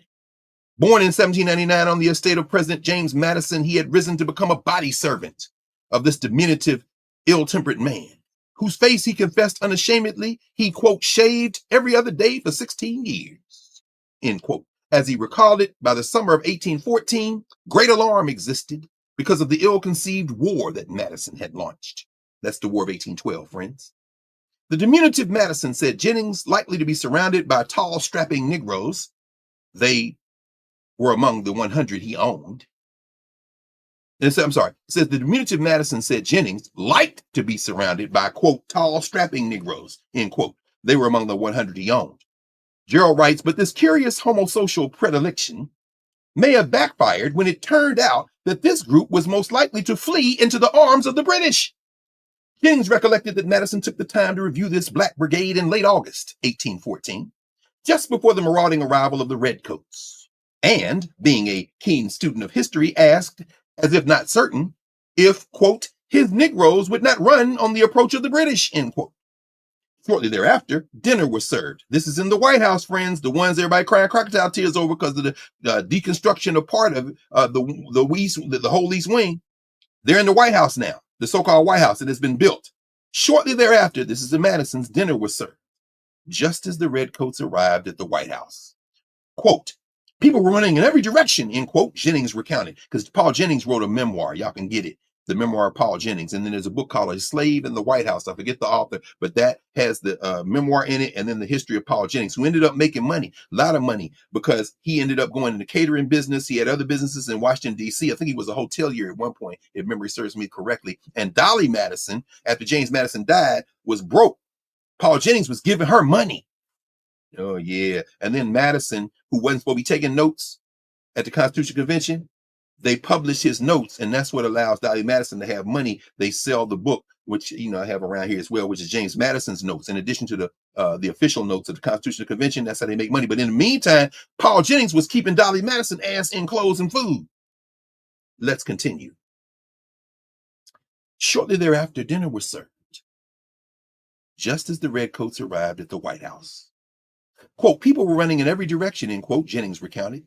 And, quote, in the meantime, a rabble, taking advantage of the confusion, ran all over the White House and stole lots of silver and whatever they could lay their hands on, end quote. Gerald continues, apparently, enslaved Africans were foremost among those claiming reparations for their years of unpaid labor. The Redcoats, too, seemed eager to take advantage of the chaos they had created, for, he said, quote, they ate up the very dinner and drank the wines that I had prepared for the president's party. That's Paul Jennings talking about that. It was then, Gerald writes, that the British officer, George Cockburn, reported in a humdrum fashion, as if he were recounting a laundry list, the momentous sacking of the Republic's headquarters. That would be the White House. It was on 24 August that Washington was occupied by His Majesty's forces, as the public buildings, docks, shipping foundries, etc., were entirely, watch it, destroyed. The opposition to our progress, he said accurately, does not appear to have been considerable, and, quote, our loss consequently was trifling, end quote. Georgetown had also been taken, and Alexandria remained at our mercy and is said to have offered $1 million as a ransom for her preservation. For the president and the secretary of state only narrowly escaped being taken. An added bonus were the Africans from the region who fled to British ships and would soon be in the service of the West India regiments posted in Bermuda. The impression left on Washington was so profound that almost 200 years later, in August 2009, tourists were still claiming that they could see pockmarks left by the ferocity of the British attack. Gerald often likes to say that y'all crying, if you cry crocodile tears over the White House, I'm sure you're going to be saying it this week, next week, as they interview him about, what do you think about the East Wing? He said, do you remember the War of 1812 when in 1814, those British came in and burned the White House, and the Africans was taking stuff out while they were doing it and may have even showed them the most effective way to burn it? I'm sorry. Former First Lady Michelle Obama, remember the hell they gave you for a damn garden? Yeah. And the hell they gave your husband for putting some lines on the tennis court so he could shoot hoops and invite LeBron James, Chris Paul, and them over for his 50th birthday party. I'm sorry, Madam First Lady, when you say, I'll never forget, I live in a house that was built by slaves. You better go check the historical record. Them Negroes was trying to get the silverware and every damn thing else. And Paul Jennings, because he's a decent human being, saved Dolly Madison's life and her ass. And on the way out, said, oh yeah, and cut that picture right there of George Washington, that Stewart, out of the frame. cut it out the frame, roll it up, let's take it with us. And that's why when you go in your pocket right now, as we're having this conversation, you pull out a dollar bill, you're going to see the very picture. You know, I'm a black man in America, so I keep a little cash money, even though now crypto schemes are going to make it all worthless. You see that? That is the picture of the Gilbert Stuart photo painting that Paul Jennings told the people to take off the wall, roll up and take with them as they fled the White House, while other Negroes was like, I'm taking them clothes, give me them plates. Hey, yo, man, Mr. British, I got some more chicken in the back. I'm going to get me a wing too, though, while they're at it. Yeah, I live in a house built by slaves. No, you live in a house built by people who were human trafficked, who could give a damn. Ask them how they might feel about the destruction of part of a building that they built under duress when they would have loved to have been back where they were from with their families. And if they couldn't go back there, at least out from your thumb and building a house for themselves. So, you know, Clarence doesn't cover a lot of that, but I'm just adding to it. And ask him, he goes on, ask Elizabeth Keckley how she felt about being there under Lincoln. Elizabeth Keckley, who as Lincoln lay dying and then died, cut a little bit of his hair off his scalp and sold it and used that money to create a home for Black orphans in Washington,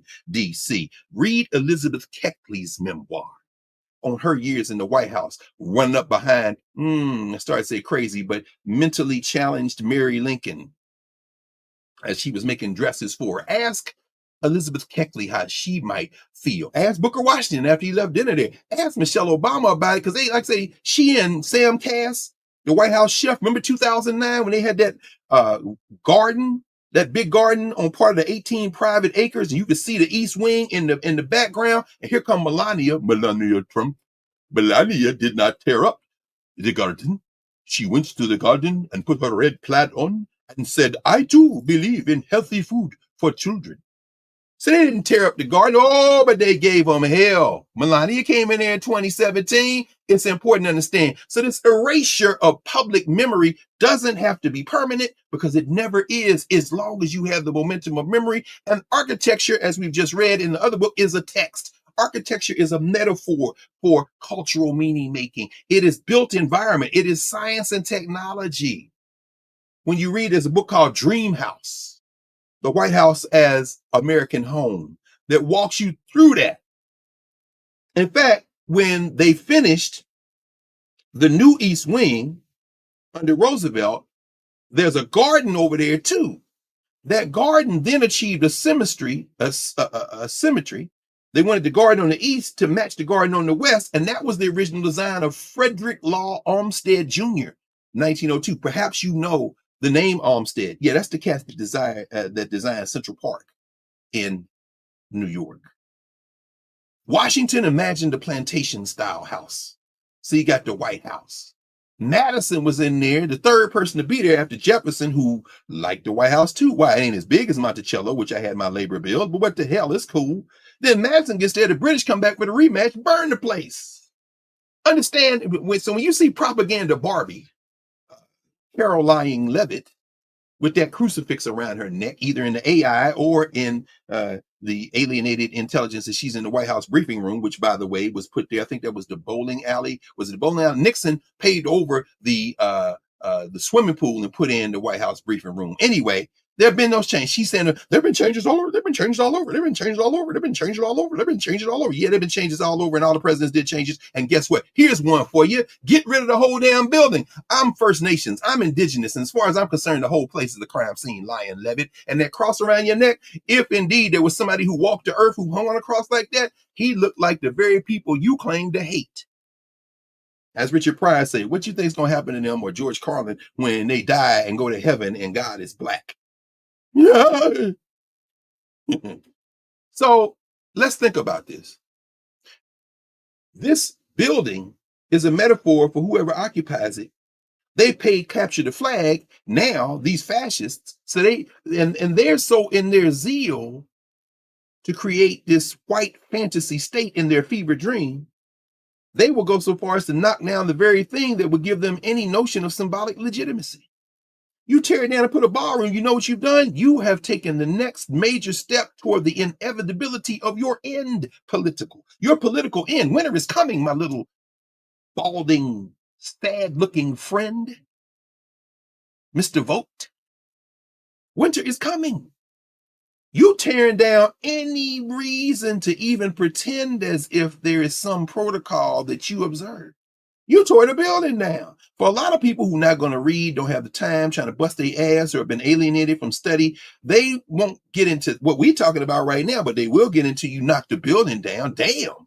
Well, there ain't no sense in talking with you no more. Nothing is sacred. Again, is nothing sacred? Again, have you no shame, as they would ask McCarthy? And, once you violated the thing that everybody understands, once you have cut what Lincoln might call the mystic chords of memory, once you have violated that, my friend, then what you have done is say, there is no thing that binds us together. I am your enemy. I'm a would-be General Zod. I'm a would-be Borg. I'm a would-be invader from Independence Day. I am the enemy, and let's all form against our common enemy. No more kings, no kings. My friends, vassal states, and this is not just the federal government, it's the vassal states. It's the gerrymandering attempts in North Carolina, even as we see the Democratic-controlled legislature in Virginia saying, okay, it's time for us to get off the bench and in the game. And that also means you can gerrymander all you want, but what happens when the people who live in those gerrymandered districts who you're counting to vote for you look up and say, but they tore up the White House, I'm staying home at a minimum, or I might vote for somebody else. It's unpredictable. It's nitroglycerin. It's political nitroglycerin.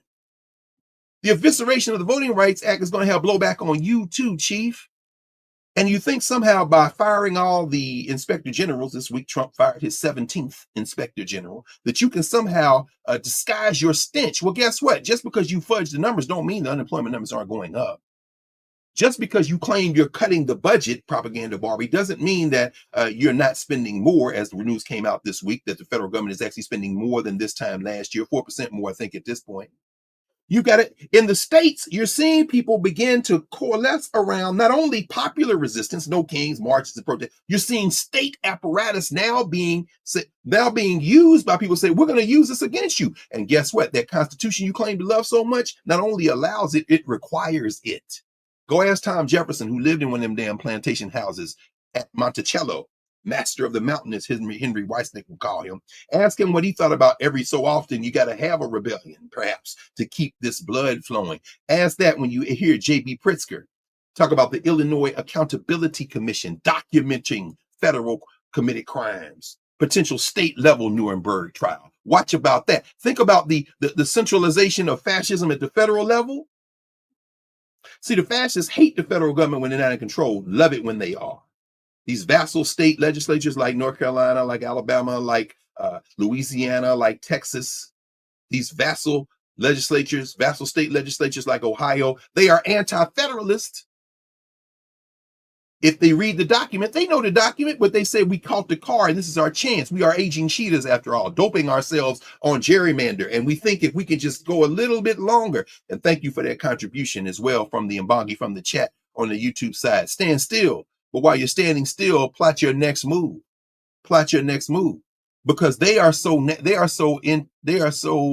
caught with their hubris now, with their imaginary pumped up sense of self, that they actually think they're in charge. You saw Chip Roy, that fascist white nationalist religious zealot from Texas this week.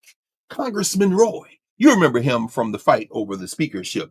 Kevin McCarthy and them, they were palming Byron Donalds of Florida on the back of the head and pushing him for and say, Negro, carry our water. You remember Chip Roy, him of the clean head and the beard and goatee. Chip Roy said there's only one king, and that king is Jesus.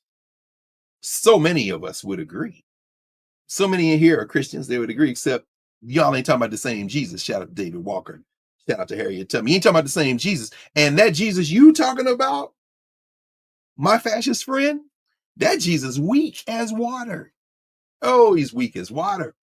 MAGA Muppet, that Jesus you talking about? Oh, that Jesus is as weak as water. I was reading, there's a new book, there's an advanced copy out by one of these right wingers, because I try to read their stuff too when I can, and talking about how you destroy society is by destroying its culture, by destroying its perceptions. He's talking about defending Western civilization. I think it's very interesting. And what you'll find is that because we live in a world and in a society where the dying colonialism, the dying moment of the last 500 years of Western expansion creates this kind of attempt to shore up this illusion that they were ever completely in charge. What what happens is it obscures the fact that we're all, as Dr. King would say, knitted in this kind of inescapable garment of interdependency. We're woven in this garment together. Angie hit me the other day. She's reading a book called Plantation Goods. Seth Rockman, I think, is the author. And so we were talking about the book because I have it over here. I read the book. And so you're talking about the fact that all the clothes that the captive Africans in the South wore, all the tools that they used, and so much of the built environment that they had to build relied on materials and goods and businesses that were in the North. The North and the South, you can think about them as separate in the United States in the antebellum era and the pre-Civil War era, but really, as Rockman documents, and many people have written about this, but Rockman does a very good job putting it in one place. The book is called Plantation Goods. That stuff is intertwined. And so the South was laughing like the North can't leave because they will collapse economically. And in places like New York, they agreed. We can't leave. We can't secede. We need those people. And in the book, what Rockman also goes on to talk about is how African people who are wearing these clothes that were manufactured in the North and sold South, who are using these tools that are manufactured in the North and then sold South, how they still figure out a way to sustain some sense of self, some sense of style, some sense of being and self-determining, what we would call ways of knowing, in spite of this interdependency. So when you knock down a wing of the White House, you're attacking the thing that holds you together, but you're also potentially revealing the thing that really holds you together. During captivity, it was your commerce. During this period, it's also your commerce, but it's something more than that. The demographics have shifted. And that means that in attacking this, you might bring us enough of us together to see you as a common enemy to express that politically at the state and local level. I think that's really what we're talking about. The wars over memory, the wars over museums, the wars over libraries, the war over learning institutions, even as we see the senior provost for academic affairs at the University of Texas relieved of responsibilities for ideological reasons in the state of Texas this week. Even as we see the University of Virginia bend the knee, even however so slightly, but still bending the knee to Donald Trump by agreeing to some of these terms that he wants, including policing the numbers in terms of non-white students, staff, and faculty who are at the University of Virginia. Even as we see many more other schools of the 8 that got this quote unquote compact give the Trump administration the middle finger, even as we see this attack on these institutions, we understand that cannot erase us doing what we need to do to remember and to rebuild. After all, the old home is not there. And because the old home is not there, we got to build new homes, and we carry into those new homes our memories. If the White House disappeared tomorrow, I wouldn't lose any sleep. So this disinterest in bringing people together by these fascists, we see it not just in the United States. We saw that Paul Biya trying to get elected again in his 90s in Cameroon. That election still unsettled.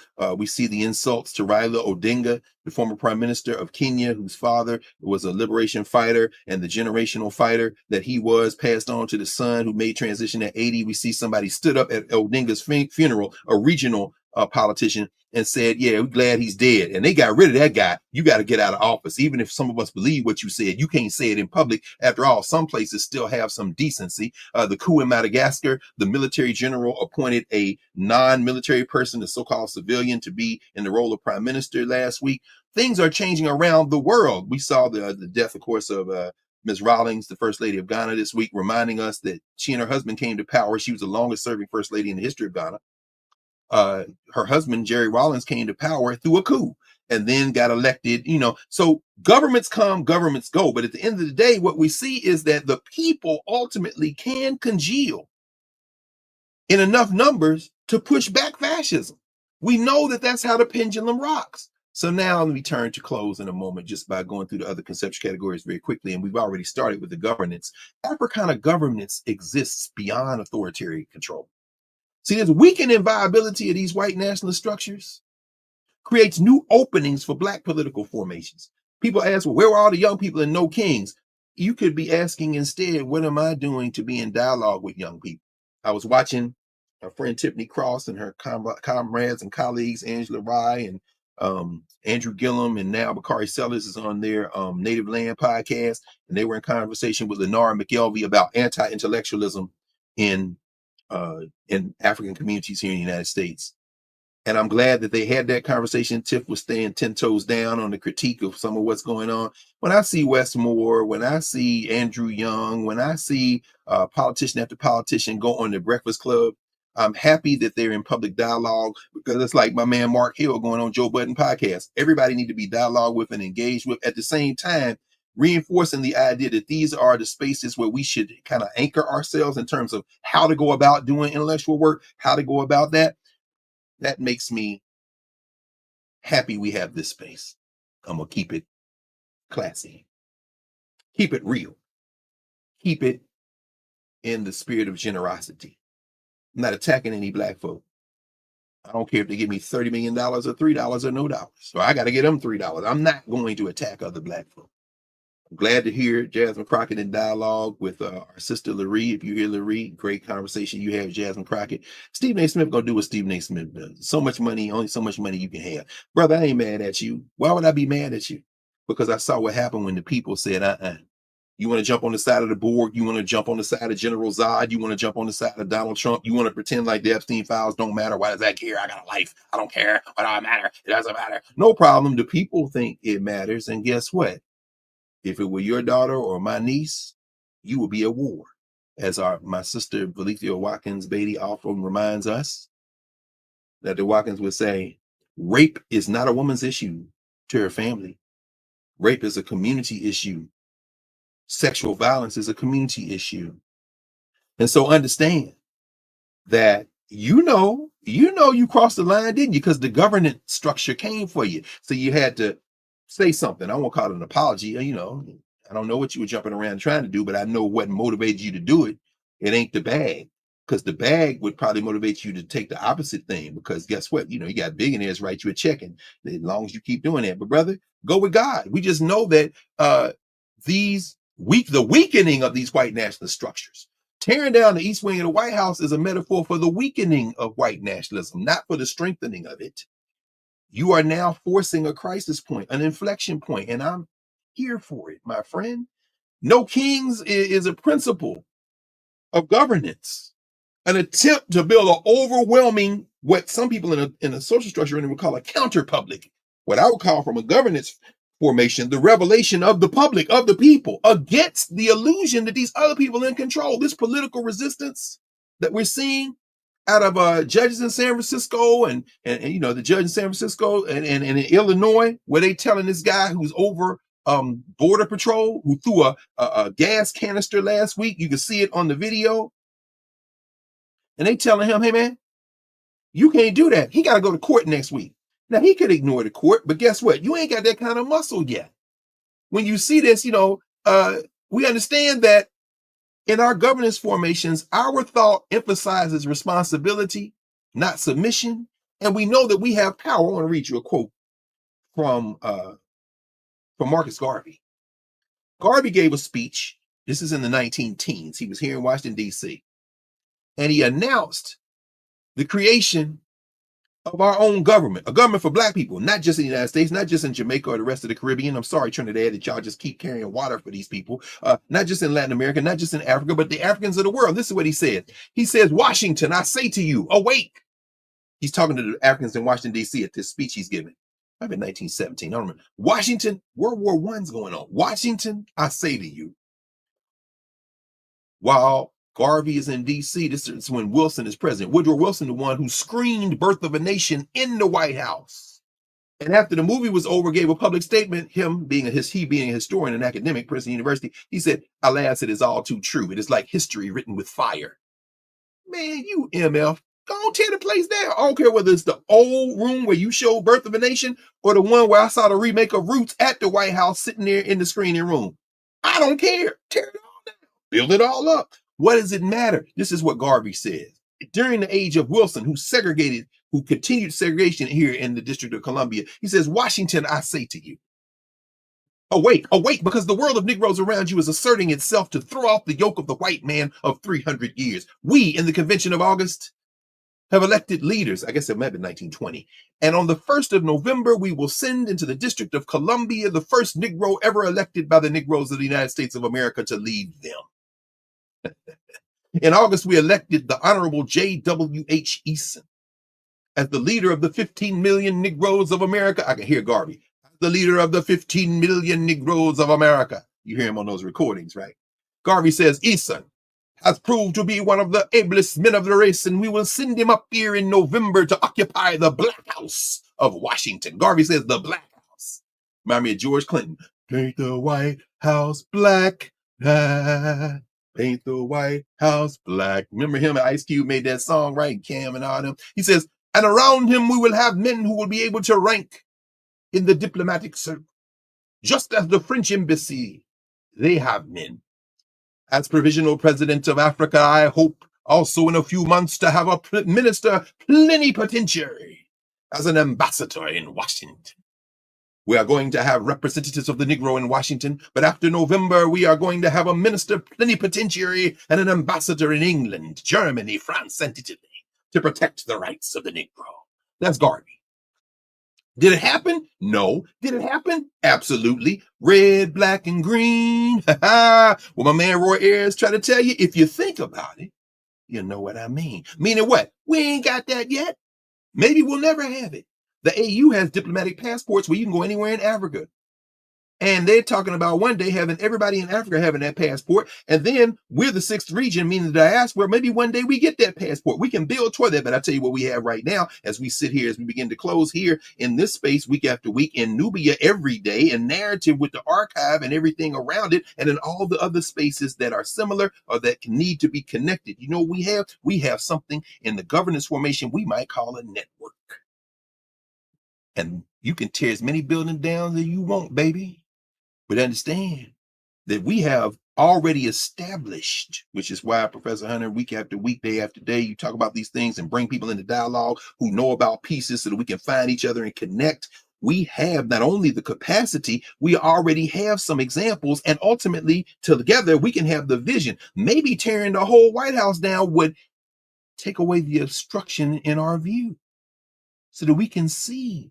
Because you took out that thing, you lanced that boil, you cut out that cyst, you extracted that tumor. The counter governance is an ethical practice. We create public culture based on collective action, protecting human dignity. Let's reimagine who we are to each other, and Africa and Africans have something to say to the world. If you put your hands on somebody because of where they came out of their mother's womb or how they look, that must end. And you can't end it from Pennsylvania Avenue. We will end it from Chicago and New York. We will end it from Atlanta and San Francisco. We will end it from Los Angeles and Milwaukee. We will end it from Detroit and Minneapolis. We will end it from our little towns. We will end it where they had a No Kings protest last week with 3 people. I'm coming down Georgia Avenue yesterday and they got no king signs, just a handful of white people walking up and down. Guess what? Keep it up. Ways of knowing, the 3rd to 6th categories. How do we understand the world? Knowledge as counter propaganda. These African-centered frameworks, this conceptual category framework we talk about week after week and have talked about now for years and are helping ourselves understand this week after week. Shout out to my sister, Shanice Thompson, our protege at Howard University, who thank you all for buying her book, supporting her book. She is a genius and a master teacher at her young age, even though she ain't that young anymore because she's aging, as we all do. But the point is that in that conversation we had at Sankofa on Saturday night, what you can see emerging is a renewed attention to centering ourselves in ways of knowing, and that generosity is there. She reads Harriet Tubman. She reads Araminta Ross as Oshun.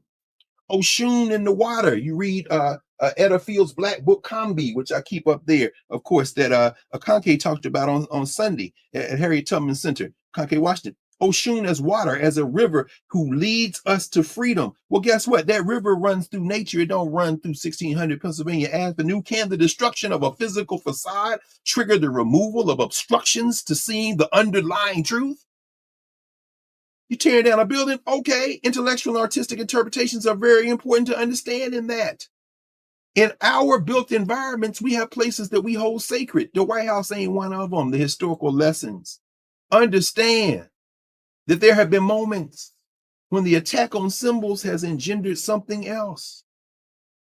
We'll talk more about that in upcoming weeks. And so let's think about that in terms of ways of knowing. Science and technology, the 4th of our categories. Think about artificial intelligence as a site of contestation. What we saw at the beginning, about an hour and a half ago, hour and 45 minutes ago, what we saw was how AI was used to have a fantasy. Y'all built y'all thing, y'all in there eating caviar or whatever, and all them people you shorted came looking for you. Well, yeah, that's one way of using it. It's been weaponized for manipulation. Trump flying the airplanes, dumping dookie over everybody. That's not real. What's real is millions of people in the street, baby.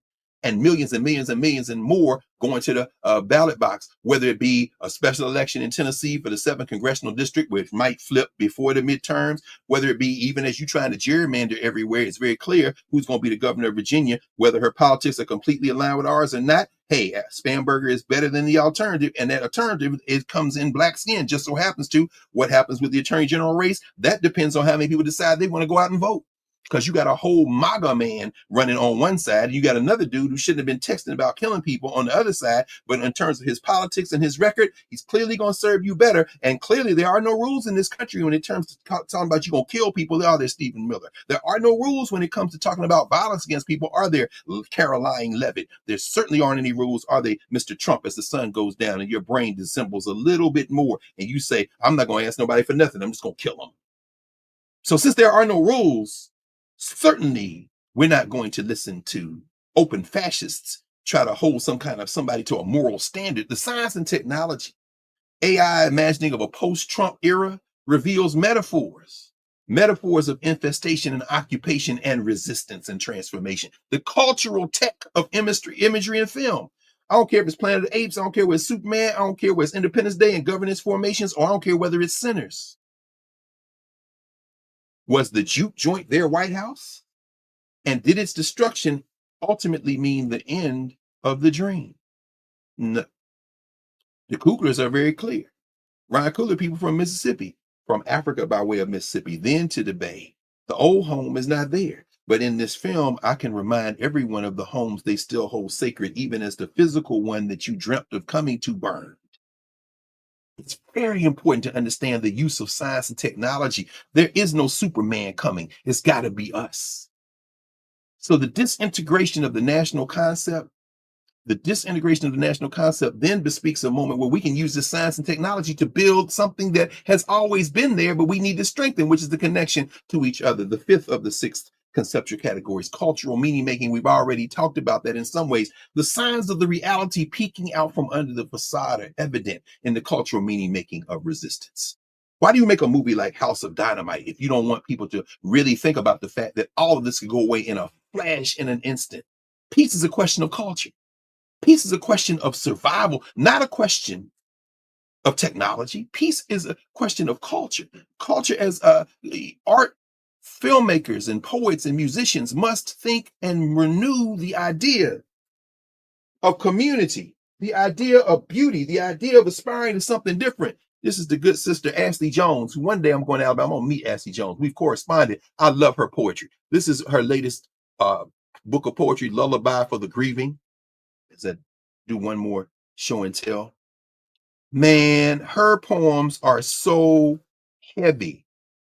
Here we go. I'm just going to read one. It's called the first poem in the book, What It Really Is. She's the former poet laureate of Alabama. She is the founding director of the Magic City Poetry Festival. Get her work. It's fantastic. This is what she writes. She said, what it really is. Coastline broke into forest, into village. Seas rolled in uninterrupted waves. Somewhere, I insisted on being born. Somewhere, countless tribes called each other by name. Somewhere, a black panther inches ever closer to its prey. Somewhere, the sun is a halo. Cameroon is a whisper in my blood. The ancestry kit tells me, as it uses DNA to glue me back together. Can it catch long strands of lineage shucked and punched to a pulp? Somewhere a clot rubs its rigid way into my veins. It calls itself America. And the seas were parted with my body over and over. Centuries are cut into the skin stretched across my wound. Will every lifted voice be silenced? When does a theory become a threat? I return to the coastline, village, bright R, halo of sun. All this has been bloodied. even my body, a womb, infinitely. Earth spins on an unfair axis. Streets curdle again, blood. Oh, come back, coastline. Come back, unshipped sea. Remember the way my people were robbed of bone and breath? You called it liberty. Movement and memory, the last category. That's what she's doing right there. Wars over memory are battles for mandate and authority. You captured the White House and you started knocking it down because it was never about that building, was it, you little funky brain-addled fascist? It was never about that building, was it, for you? It was about your Trump crime family enterprise. It was about cryptocurrency and selling. I know you're gonna sell them bricks, and I'm gonna be laughing my ass off when everybody lose their mind because I'm gonna be laughing. It was always about you, wasn't it? But oh, that awful day will surely come. The same night awaits us all. Seasons don't fear the reaper, and winter's coming for you. So the whole idea then that you captured this to destroy it is very consistent. So the only question is, what should we do? Nubia Kai writing about the Monday Charter, eliminating captivity and human trafficking in West Africa, even as they had to fight a war to do it in Songhai. Institutional memory and resistance. Memory keepers must go on the offensive. The Black University class continues well. Shout out to all my students at Howard who are really preparing the ground for a global Black University course that we're going to mount everywhere. So shout out to them. They're working very diligently, recovering memory of institutions. I have a student who's working on Harris Stowe in St. Louis. Somebody else working on where Dr. Clark went to high school in Columbus, Georgia, working on Spencer High School. Somebody else working on Winston-Salem State University. Somebody else working on University of the West Indies. Somebody, in other words, we're building that memory, rebuilding that memory answer. Treat this country in some ways like the foreign country it has always been. Did you hear, Ashley Jones? Can the destruction of a physical facade trigger the removal of deeper illusions and open pathways to rebuilding anew? Solidarity is a movement. Solidarity, we're ending Congo Week. Today is the last day of Congo Week. This is the week where we reflect on Congo and what is gone. Shout out to all the people who are in Friends of the Congo, my man Maurice Carney and everyone else who has promoted that. Understand that. As I peeked in on Tuesday, finally in office hours. I'm sorry, not office hours. As I peeked in on Tuesday at Dr. Beatty's Coptic class, the liturgical language of ancient ways of knowing that we would associate often with Christianity. I was reminded as I watched him go through his exercises of translation and vocabulary, and as I saw people in the Mbangi, the chat, reflecting and commenting and discussing, what I realized is that what I always know, but just was good to be reminded that here in Nubia, on the Nubia side, we have a space where that's the type of deep intellectual work we're doing, work that we will be continuing on Monday night in office hours, work that Sunyata is doing, work that Sam Reynolds is doing, work that we see Akil Parker doing, work that we see Sister Narissa doing, work that we see new classes added every day, new classes added every month, and new conversations every minute. Can a nation built by those who were held captive survive its own collapse? Tearing down the East Wing of the White House is a prelude to tearing down all kind of illusions. I'm not mad at it. Not mad at it at all.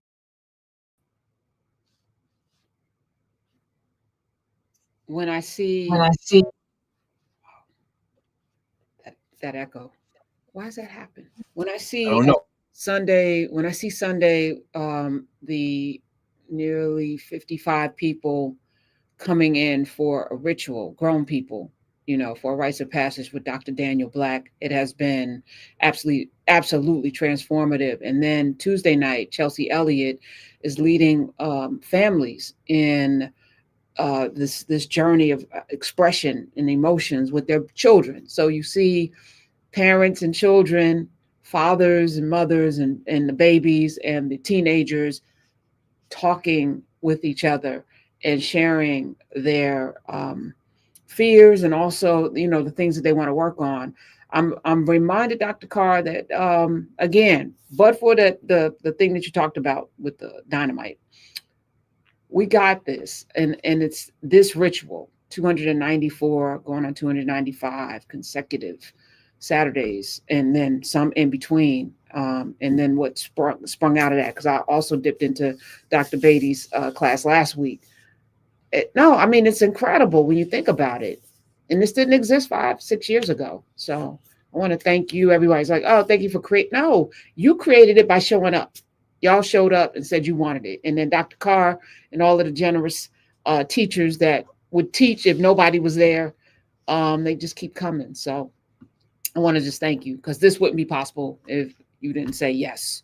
So. Oh no, thank you, Prof. Thank you, Prof. Hey, listen, everybody be safe out there. It's homecoming season. HBCUs, a bunch of them last week before. Howard's homecoming today. All these Negroes are here, but not just Howard.